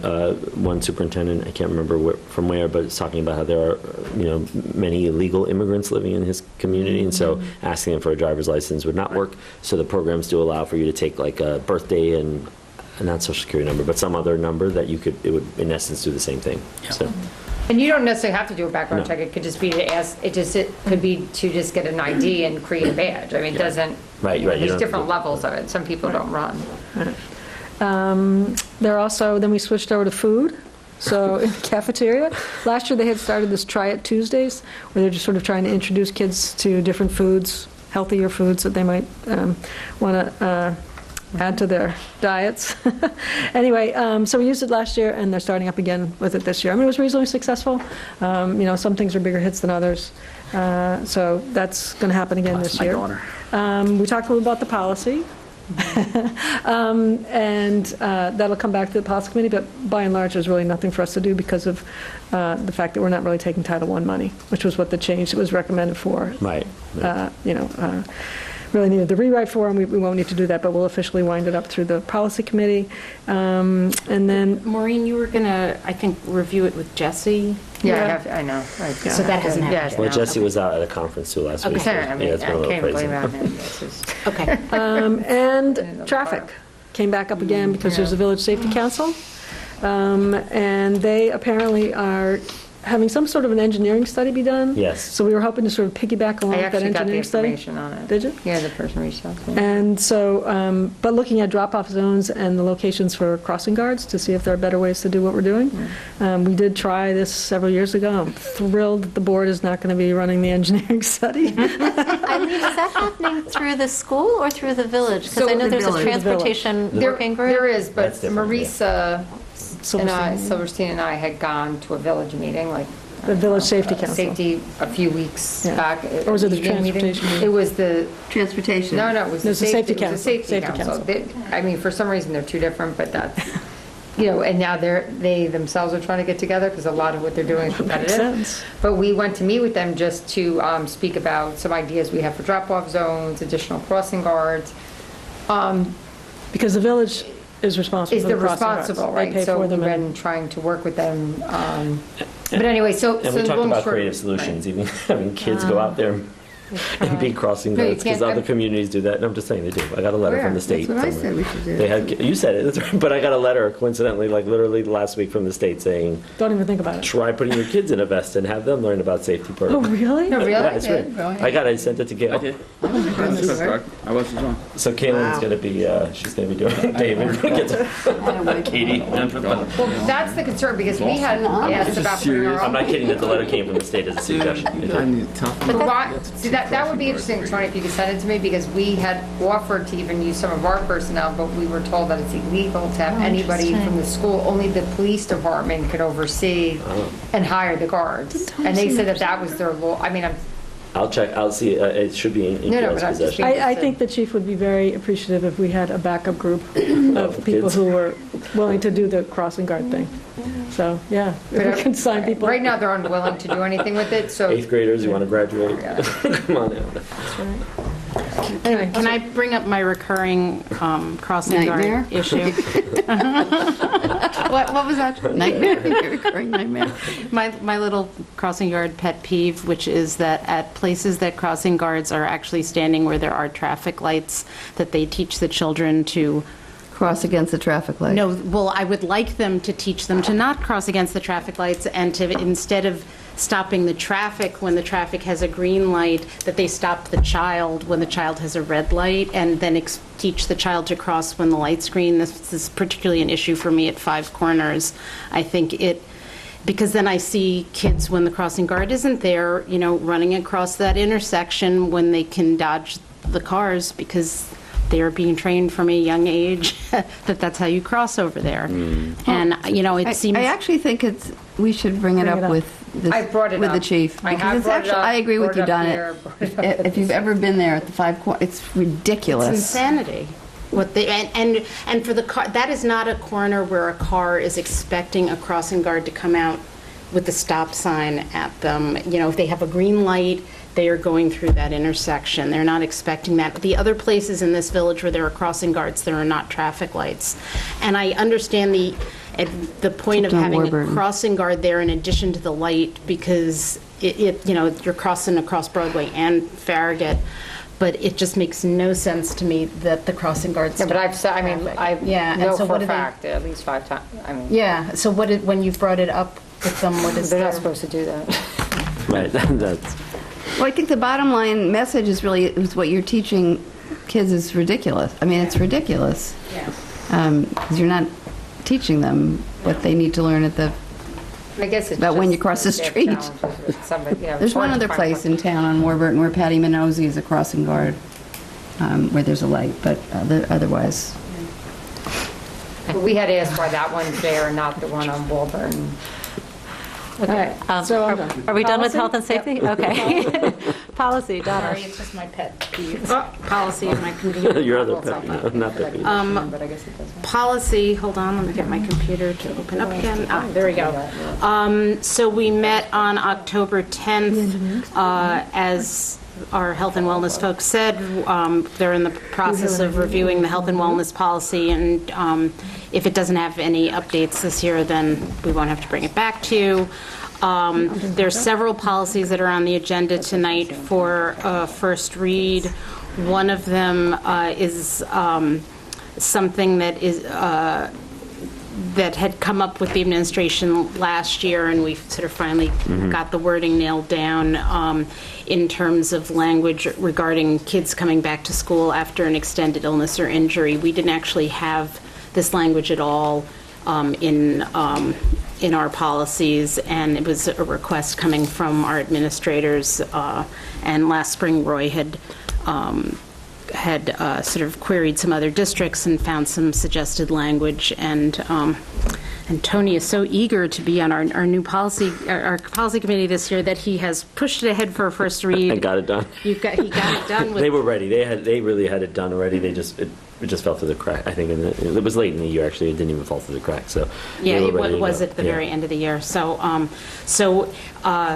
But since it's on here for a first read tonight, and our committee hasn't actually done our wordsmithing, We may want to pause, but it's a first read. It's okay. Well, it's a first read, Right. but we may do a little minor wordsmithing. The pre-read, yes. Yeah. So that's that one. So that's actually something that did not come via NISBA. That was something that was, brought to our attention from the administrators. And then the NISBA's kind of gotten into a late schedule. Their fourth policy update in the last 2 years has come over the summer, so we're really dealing with it in the fall of the following year. And so we reviewed at our meeting the policies that they recommended that we review. And so on the agenda for tonight for first read, there's one, our policy 1230 on public participation at board meetings. That is not a required policy, it's a recommended policy, and they recommended an update to just further clarify what kind of information you ask from somebody when they're going to speak during public comment. And so we adopted some of that language, and that's what's on there for a first read. The 1530 smoking and other tobacco use on school premises is another recommended policy, and they recommended an update to further spell out the issue of e-cigarettes, because the traditional language in policies regarding smoking talks specifically about smoking, about cigarette smoking. Yes, right. And so we had already added language that said cigarettes or e-cigarettes, but they actually came up with sort of a definition of what's included in the e-cigarette universe. So we added in that language, and that's on for a first read tonight. 4526.1, internet safety, which is a required policy, and a required update, although... Hey, can I just pause you for 1 second? Yes, because you may. The title is smoking and other tobacco use. Yeah. So within the actual policy itself, it does spell out smokeless, so chewing tobacco, dip, otherwise all that. I assume so, but okay, just double checking. Okay, so the internet safety is a required policy, and the update is required, but the update that was required was actually not to the policy, it was to the regulation. But in the process of reviewing it, we did do a little very minor tweaking there. I think this was the one where another policy that it was referencing had the wrong policy number in it. So long as we were looking through it, we... and on all these policies, there were some updates to the references and the legal references at the ends. And then the last one, acceptable technology use, I will actually, what I had written in the minutes was that we were going to make some revisions to align the policy with the practice, and Tony pointed out to me in an email that, in fact, while we were in the meeting, we had come up with that language. Our attorney happened to be there at the time, and we sort of came up with the right sentence. And I was reading my notes and not on the policy. So I will get Janine that one for our next meeting. That is just sort of a minor update of that one. But I think we had also talked about just having a wider discussion in the future about that policy overall. But in the meantime, we just wanted to get our policy in line with our practice. So I will get that out on the agenda for the next board meeting in 2 weeks. And that was all. Donna, just one thing, because Tony and I had chatted about that acceptable use because, and I think we all, this came out in an email, there was some comments at some recent PTSA meetings where parents had concerns about it. And one of the things that Tony and I discussed is, do we want to do because I got the sense, I think that the community wants to sort of talk about the policy, like it's from 10 years ago and technology's changed all over, do we want to do maybe an overhaul on certain Well, that's why I parts of it? said, Lisa, that would be the bigger conversation. No, but what I want, I heard you, and that's what I wanted to respond to. One of the things that Tony and I said is that right now, some of our faculty, and staff are out of compliance with it because I think it forbids any photo on the internet, whether there's permission or not. And I said, we are the enforcers of that. So I don't want to do a Band-Aid and then not do the big work. So I didn't know, I guess my question is, do we need to do the Band-Aid if we're in the process of addressing it, and we're not going to enforce it against any of our staff because we're not going to enforce something that we've accepted before. So do we want to do a two-stage address or just wait and do the one and not penalize anybody who is in compliance with past practice? I don't think that the change we were making was penalizing anyone. It was actually bringing the policy into alignment with what we're actually doing. No, I know. I think I may not be clear. I guess what I'm questioning is, do we need to do that fix right now? Because we're out of compliance with our policy. But I guess what I was saying is we are addressing the policy, so in the process we don't have to enforce it because if somebody's out of compliance because we've had a practice that's been one thing and the policy says something else. That said, we're looking at the policy itself for maybe grander changes in light of changing technology. So is it wise to amend it first to go with? I think so. I mean, I don't feel strongly. I guess as long as the Band-Aid doesn't then prohibit the bigger discussion, because there is a lot of community desire to address the bigger issue. What we put on the agenda in 2 weeks is for first read. You can read it, and if you're uncomfortable with it, we can talk about it at the board meeting there. But that wasn't what was.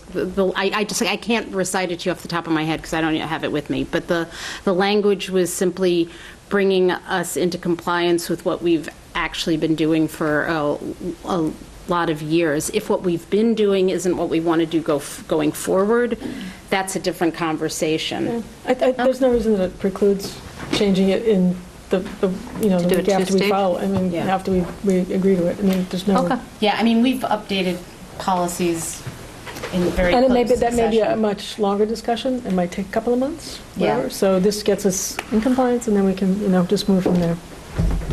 And yeah. So take a look at the change, and then. Okay. Yeah. And that was all. Our next meeting is scheduled 27th for of November. Right, the 27th of November, and at the moment, there's not a lot on the agenda for then because we don't have another update from NYSBA, and my guess is we probably won't, but maybe they'll surprise me. Which means that there won't be anything additional Right. till December meeting, if anything, if we even Right. get anything. So. So that's where we are on policy. Okay. Theater arts. Donna, theater arts. Hello. Here I am again. We had our first... Donna will just do the entire meeting. I was there too, the theater arts meeting. Tony was there, yes. We had our theater arts meeting, our first one of the year. We tend to meet 3 times a year, beginning, end, and middle. We talked about a number of issues. One is that the technical director that we have had in place for the last number of years is not working on our shows this year.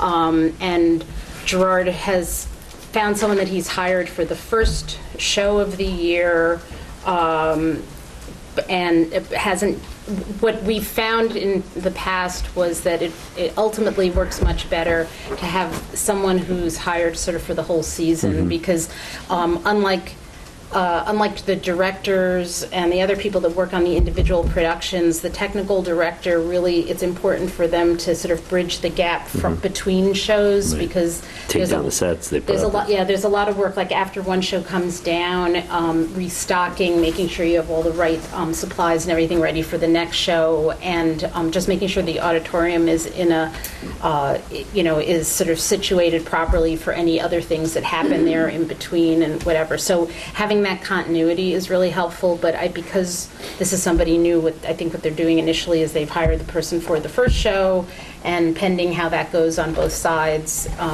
potentially this person could be hired for the season. But so that's a little bit up in the air right now.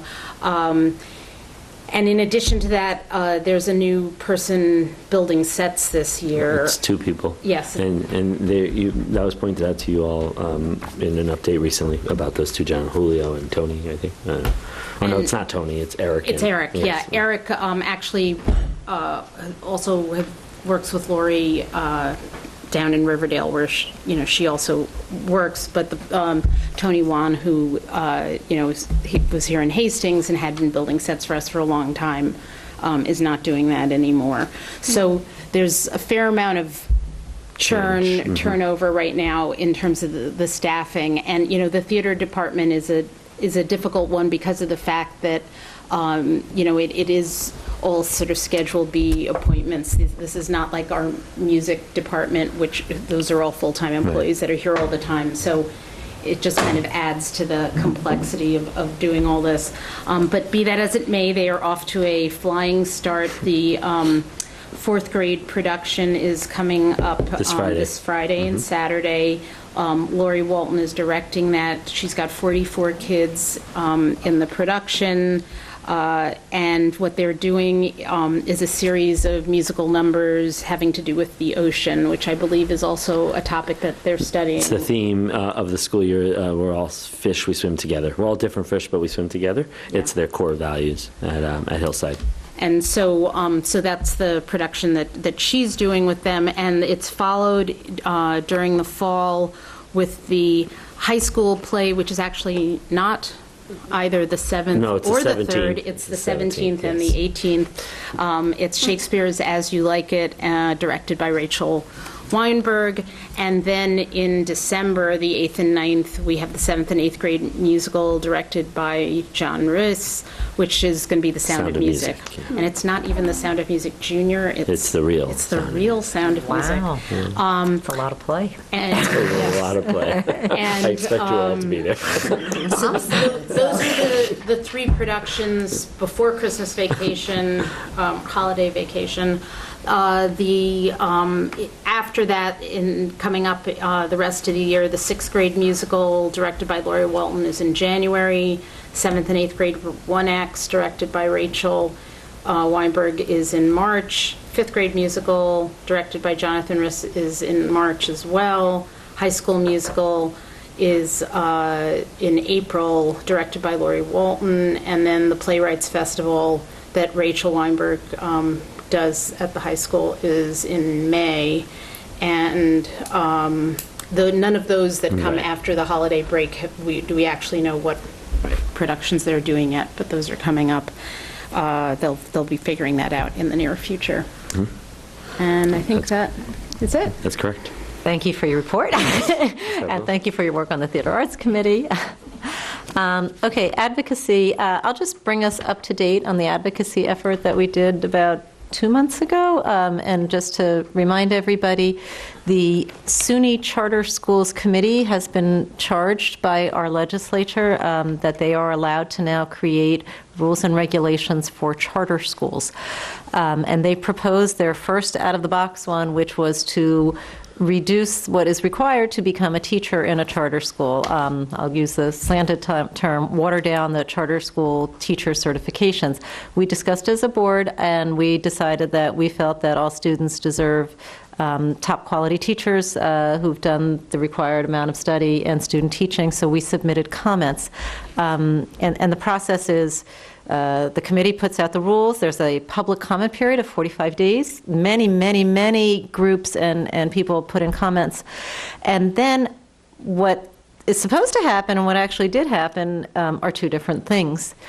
What should have happened, and this is my view, but it's shared by many, is what the committee does is it looks at the comments and then it decides, well, are we influenced by these comments enough to change our rule?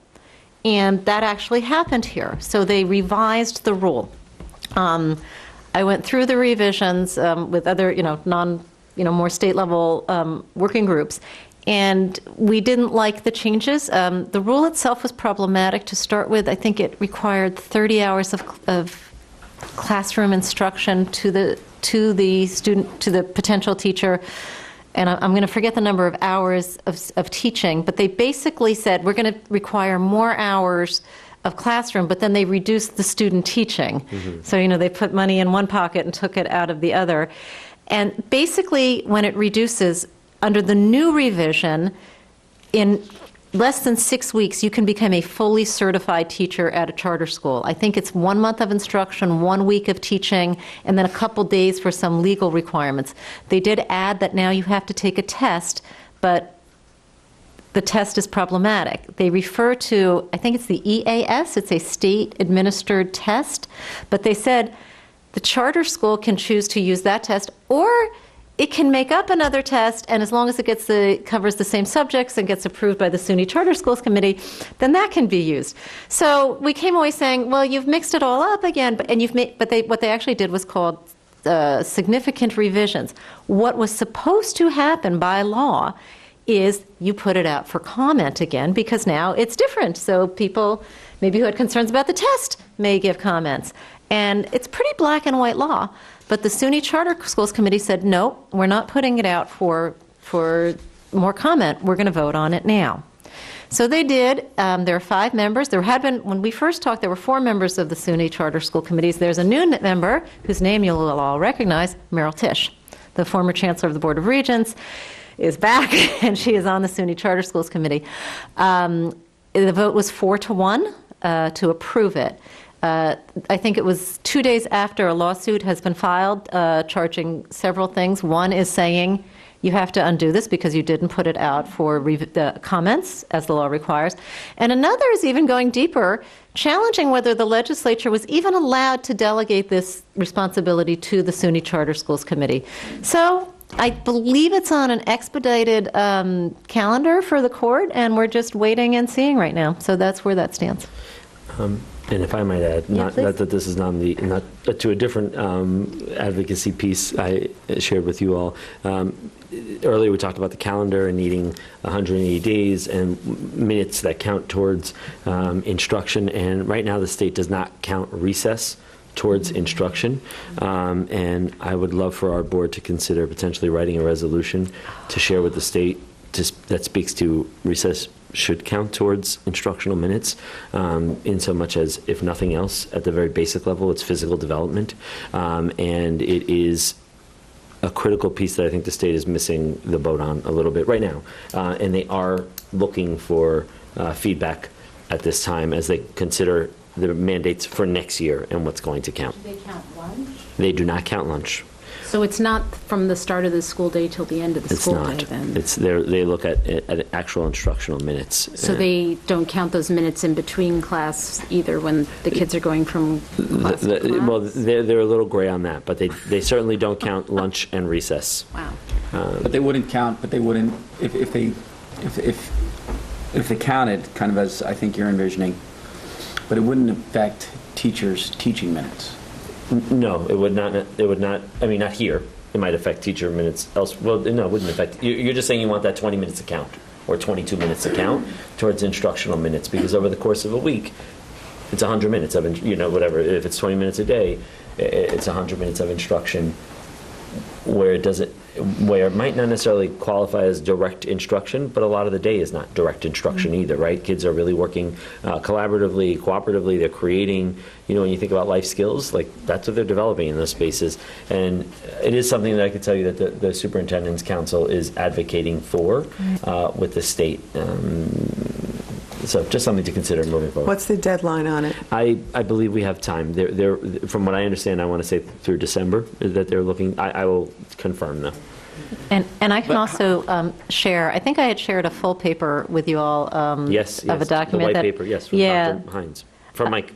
From Mike Hines, right? He's a superintendent on Long Island who actually, the way he got to it was very cool. He shadowed students in 3 different grades throughout the school. Actually, every grade level he shadowed. I saw him present a few. Oh, okay. Yeah, and he said at the end of the day he was absolutely exhausted, and he realized how important recess was, and he's now created a whole framework on how our days should be, and one of the large components is recess. 40 minutes of recess. Yeah, and what I can do, though, is just cut and paste that portion of the paper to you, and what's really fabulous are the citations, because you'll have the CDC and Harvard University saying how everything improves with more recess.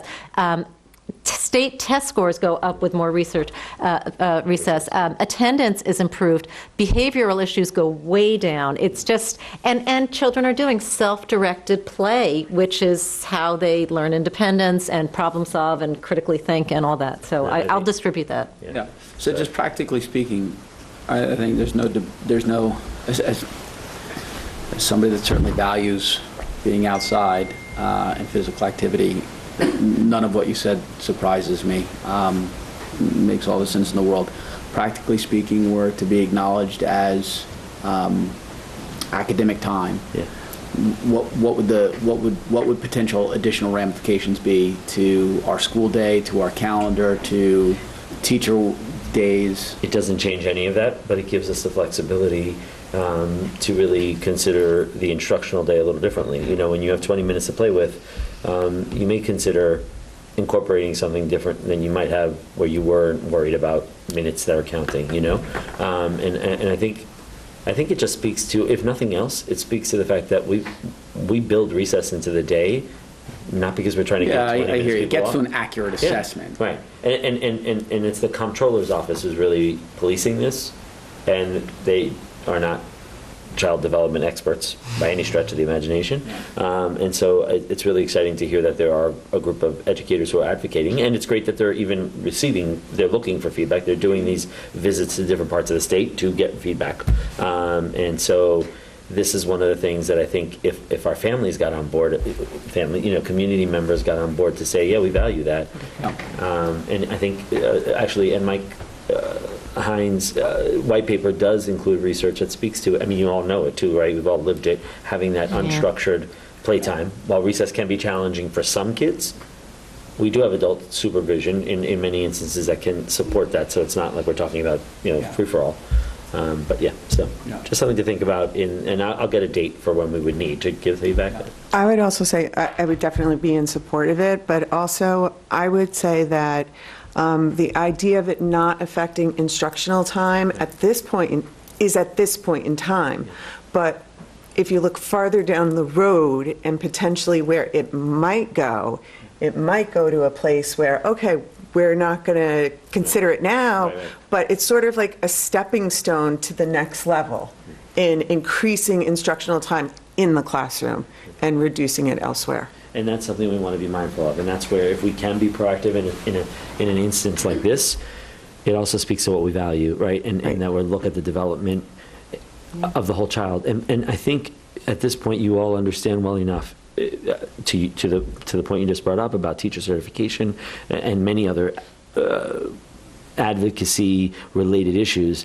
They often relate to the 5 big cities in New York, right? We're talking about Buffalo, New York City, Rochester. They're not issues that impact us.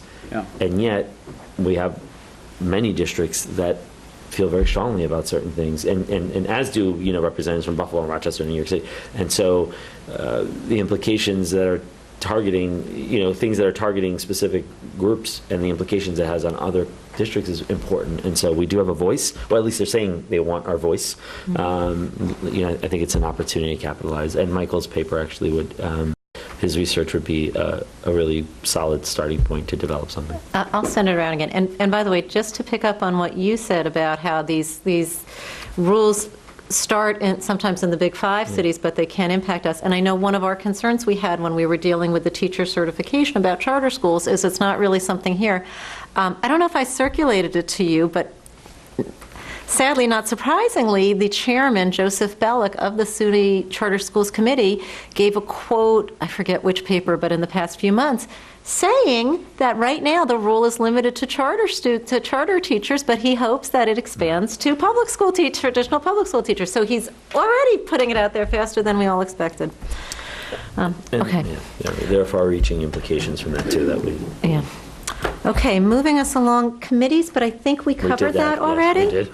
Okay. Policies. And we did our policies. I would just say that, for anyone that reads them, if you have any questions or changes that you want before we do the final read and adoption in 2 weeks, just shoot me an email, and if there's anything that needs changing, I can recirculate it to the policy committee and we can get it back on. Okay. Oh, and then we talked about we're moving the location of the November 6th board meeting to Hillside. We covered that early. And just so that everyone is aware of that date, the plan is to, as best as we can, to structure it as a work session so that the team from Hillside, whoever it is, at the very least Amy and John, will be there to talk to us about ELA, right? And so we talked about spotlighting different things from each school. And so November 6th is dedicated to a beginning of a discussion about the ELA work that they're doing at Hillside. And so that it would be more of a conversation. I mean, consistent with what we talked about. I didn't ask for a presentation. I didn't ask for a PowerPoint. I asked for a discussion and a share. And there may be other staff, or I don't know who'll be there, but I know that would likely be the recommended structure. You should, sorry, can I? Go. You should communicate to Amy that she should not put, the Board of Ed is in your building. There may be a sense where we all need to turn out because the Board of Education is in your building. It is a Monday night that, these things go for a ways. I think they should feel free to let their leadership team describe the work that they're doing, and we talked about that. Okay, good. Just I actually joined her for her leadership team meeting. Just coincidentally, I happened to be in the building, and I talked about there are no expectations. B, whatever you want to share, please funnel it through. But I will tell you that they. At least 3 people in the room were like, no, but I'd like to be there. Okay, good. Sure, Great. hey, come on The down. more the merrier, Right, but yeah. So that was definitely communicated. There's no expectation, there's no, and even to Amy, it was like, you don't need to, it's not like a show, but, so. But I believe Do we want have to consider I'm sorry, go ahead. an exec session that night? We are slated to have an And executive where will session. that be? Well, it would be, like physically, where would that be? There? Well, I can make a suggestion. I was actually going to ask, do we want to have our meeting in the library instead? And then there is a conference room right off of the library, a private conference room. Yeah, we could, It's just nicer than the other I ones. don't disagree with you, actually. Okay, well, I'll work that out with you. Well, yeah, but it would likely be at Hillside, only because we're there, and so it just, also to speak to the fact, the agenda being more work session, would allow us to go into an executive session at a reasonable time, and be, engage in discussions there. But, so, that is the plan. I do actually like the library. I think there was an issue, I just can't remember what it is about. And the we don't have physical to have space. fancy tables or anything. Okay, so that might be We the issue, can- like how comfortable are we with it just being kind of informal? Those chairs are really small, though. I cannot wait to sit in little mini chairs. We'll bring the big girl chairs. There are committee meetings before, so I don't think. I like the yellow we do a chair, you got policy- red. I don't think we do a exec session before 7:30. Is that correct? I think there's like finance happening before policy. Not policy. Not policy, sorry, finance. Maybe. All right, so maybe we can look at that if we could, I don't know, we'll figure it out. But November 6th, we're definitely at Hillside. Okay, moving along, second public comment. Has our public changed her mind yet? No. Okay, Board of Ed comments? She's letting everyone know school's closed December 4th. I have just one thing. The work that the village is doing, they would be interested, I think, in having us chip in, actually, for their engineering studies. Not just we get to use what they've done, but they want us to chip in on it. The work that they're doing? The work that they're doing around the traffic and safety flow, traffic flow. But, Transportation Working Group? yeah. Is the transportation or the safety group? They're working together, so they did an RFP, they're having an engineering firm do a study for them district-wide, and in order for them to entertain our proposal of having drop-off zones and additional crossing guards, they want an engineering report to show that they need to know all the things they need to be thinking about. So they had said if you want to get involved with it and pay that portion of what that work would be, then, So in other words, it's a non-starter unless we do that. Do we have a price? They had thought between 5 and 10,000, but I don't know whether, until I speak to this person, if it'll be more or less than that. Because I haven't really, I just got her, she emailed me maybe Thursday or Friday. So should we just, so this is something you're just making us aware of at this point? Would you spend any money, like, I mean, would you be willing to? We could do spend like, money yeah, on like it, a- I guess. So this is coming out of the meeting that you all attended, or that you attended They're with, working on this, where evidently, like, this is a big issue for parents, which I would agree. because Right, there's yes, Issues around the school. it's And they, out there. from our school, we cannot do anything with crossing guards because that's the village. Even if we were willing to, the police department oversees that department, and they're the only ones who are allowed to hire and supervise those positions. They also, we cannot make drop-off zones. They own the streets. They would have to approve that, and it has to go through their board. So we've been talking to Tony about it. I had spoken to him multiple times, even last year, and we went to a meeting to present. Chief of police. The chief of Chief, police. not me. The chief, Sally, and they, they have a lot of concerns about adding crossing guards and drop-off zones. He doesn't. He's very tight on his personnel. Yeah, he's very tight on his personnel. There's a cost to it, and they don't see what problem we're trying to solve. So in order there's a to- traffic study being done by these Right. engineers. Because they're looking at adding sidewalks through the village. There's a lot of different Yeah, I've items seen they're those addressing. proposals. So part of that work, they were saying that this group Add on. could look to Oh. see if some of what we were recommending, if it even makes sense, and that it won't create additional traffic around the school. Do you think we could get a little more information then from them on exactly what we'd be paying for? So we could flesh it out a little more? Thing. I mean, the thing is, at this point, I guess, depending, I'll try to get more information. I'm not even quite sure, other than that was the direction we were told to go in. I'm still not clear, because if the town is hiring a survey, right? But they weren't looking around our school, they're looking at their own issues. They're looking at their own issues. Right, they don't find, they Like don't see 9A this as being an issue. Okay, Jackson We Avenue. think it may be an issue. okay. Where parents tend, that there seems to be, I don't go to PTSA meetings, but I So was told what that is this a big the, issue. I know it's late and I don't I want to think part belabor of, the I point, but think what is the issue? the drop-off, I mean, I may not get it right, but It is the drop-off out the high here. school and the crosswalk. Farragut are both, it's c- designed from a long time ago, and it is hard at drop-off, and If you come at the wrong time, it's, people running from, kids You know are what? jumping out of cars. Just you're stand like- in front of the building for Yeah. 10 minutes, a Yeah. couple of mornings, and you'll get a Yeah. good idea. Yeah. The huge backup in traffic. Well, that's another, Yeah. And yeah, here, that's- just like, one thing I'd always love to change, but I know we can't, if you're coming down Mount Hope and you hit Broadway, you're looking to your left to see if there's a car coming, and you'll start to turn right, but there's a crosswalk here. Yes. So kids have Yes. gotten Yes. hit. It would be great if the crosswalk were here, but we can't do that Kids because have it's gotten a hit? state rule. Well, if you're not looking, I mean, you're going slowly. No one's been hit. I don't know that we've had terrible injuries, but I think we've been kind of fortunate. But kids have, every year we hear one or two kids getting hit around this Oh, complex. yes, I The do middle school's recall now. terrible. What's I that do street- recall. what's that street called? School Street, right? That's just, And Hillside Avenue probably too. But anyway, I mean, that's.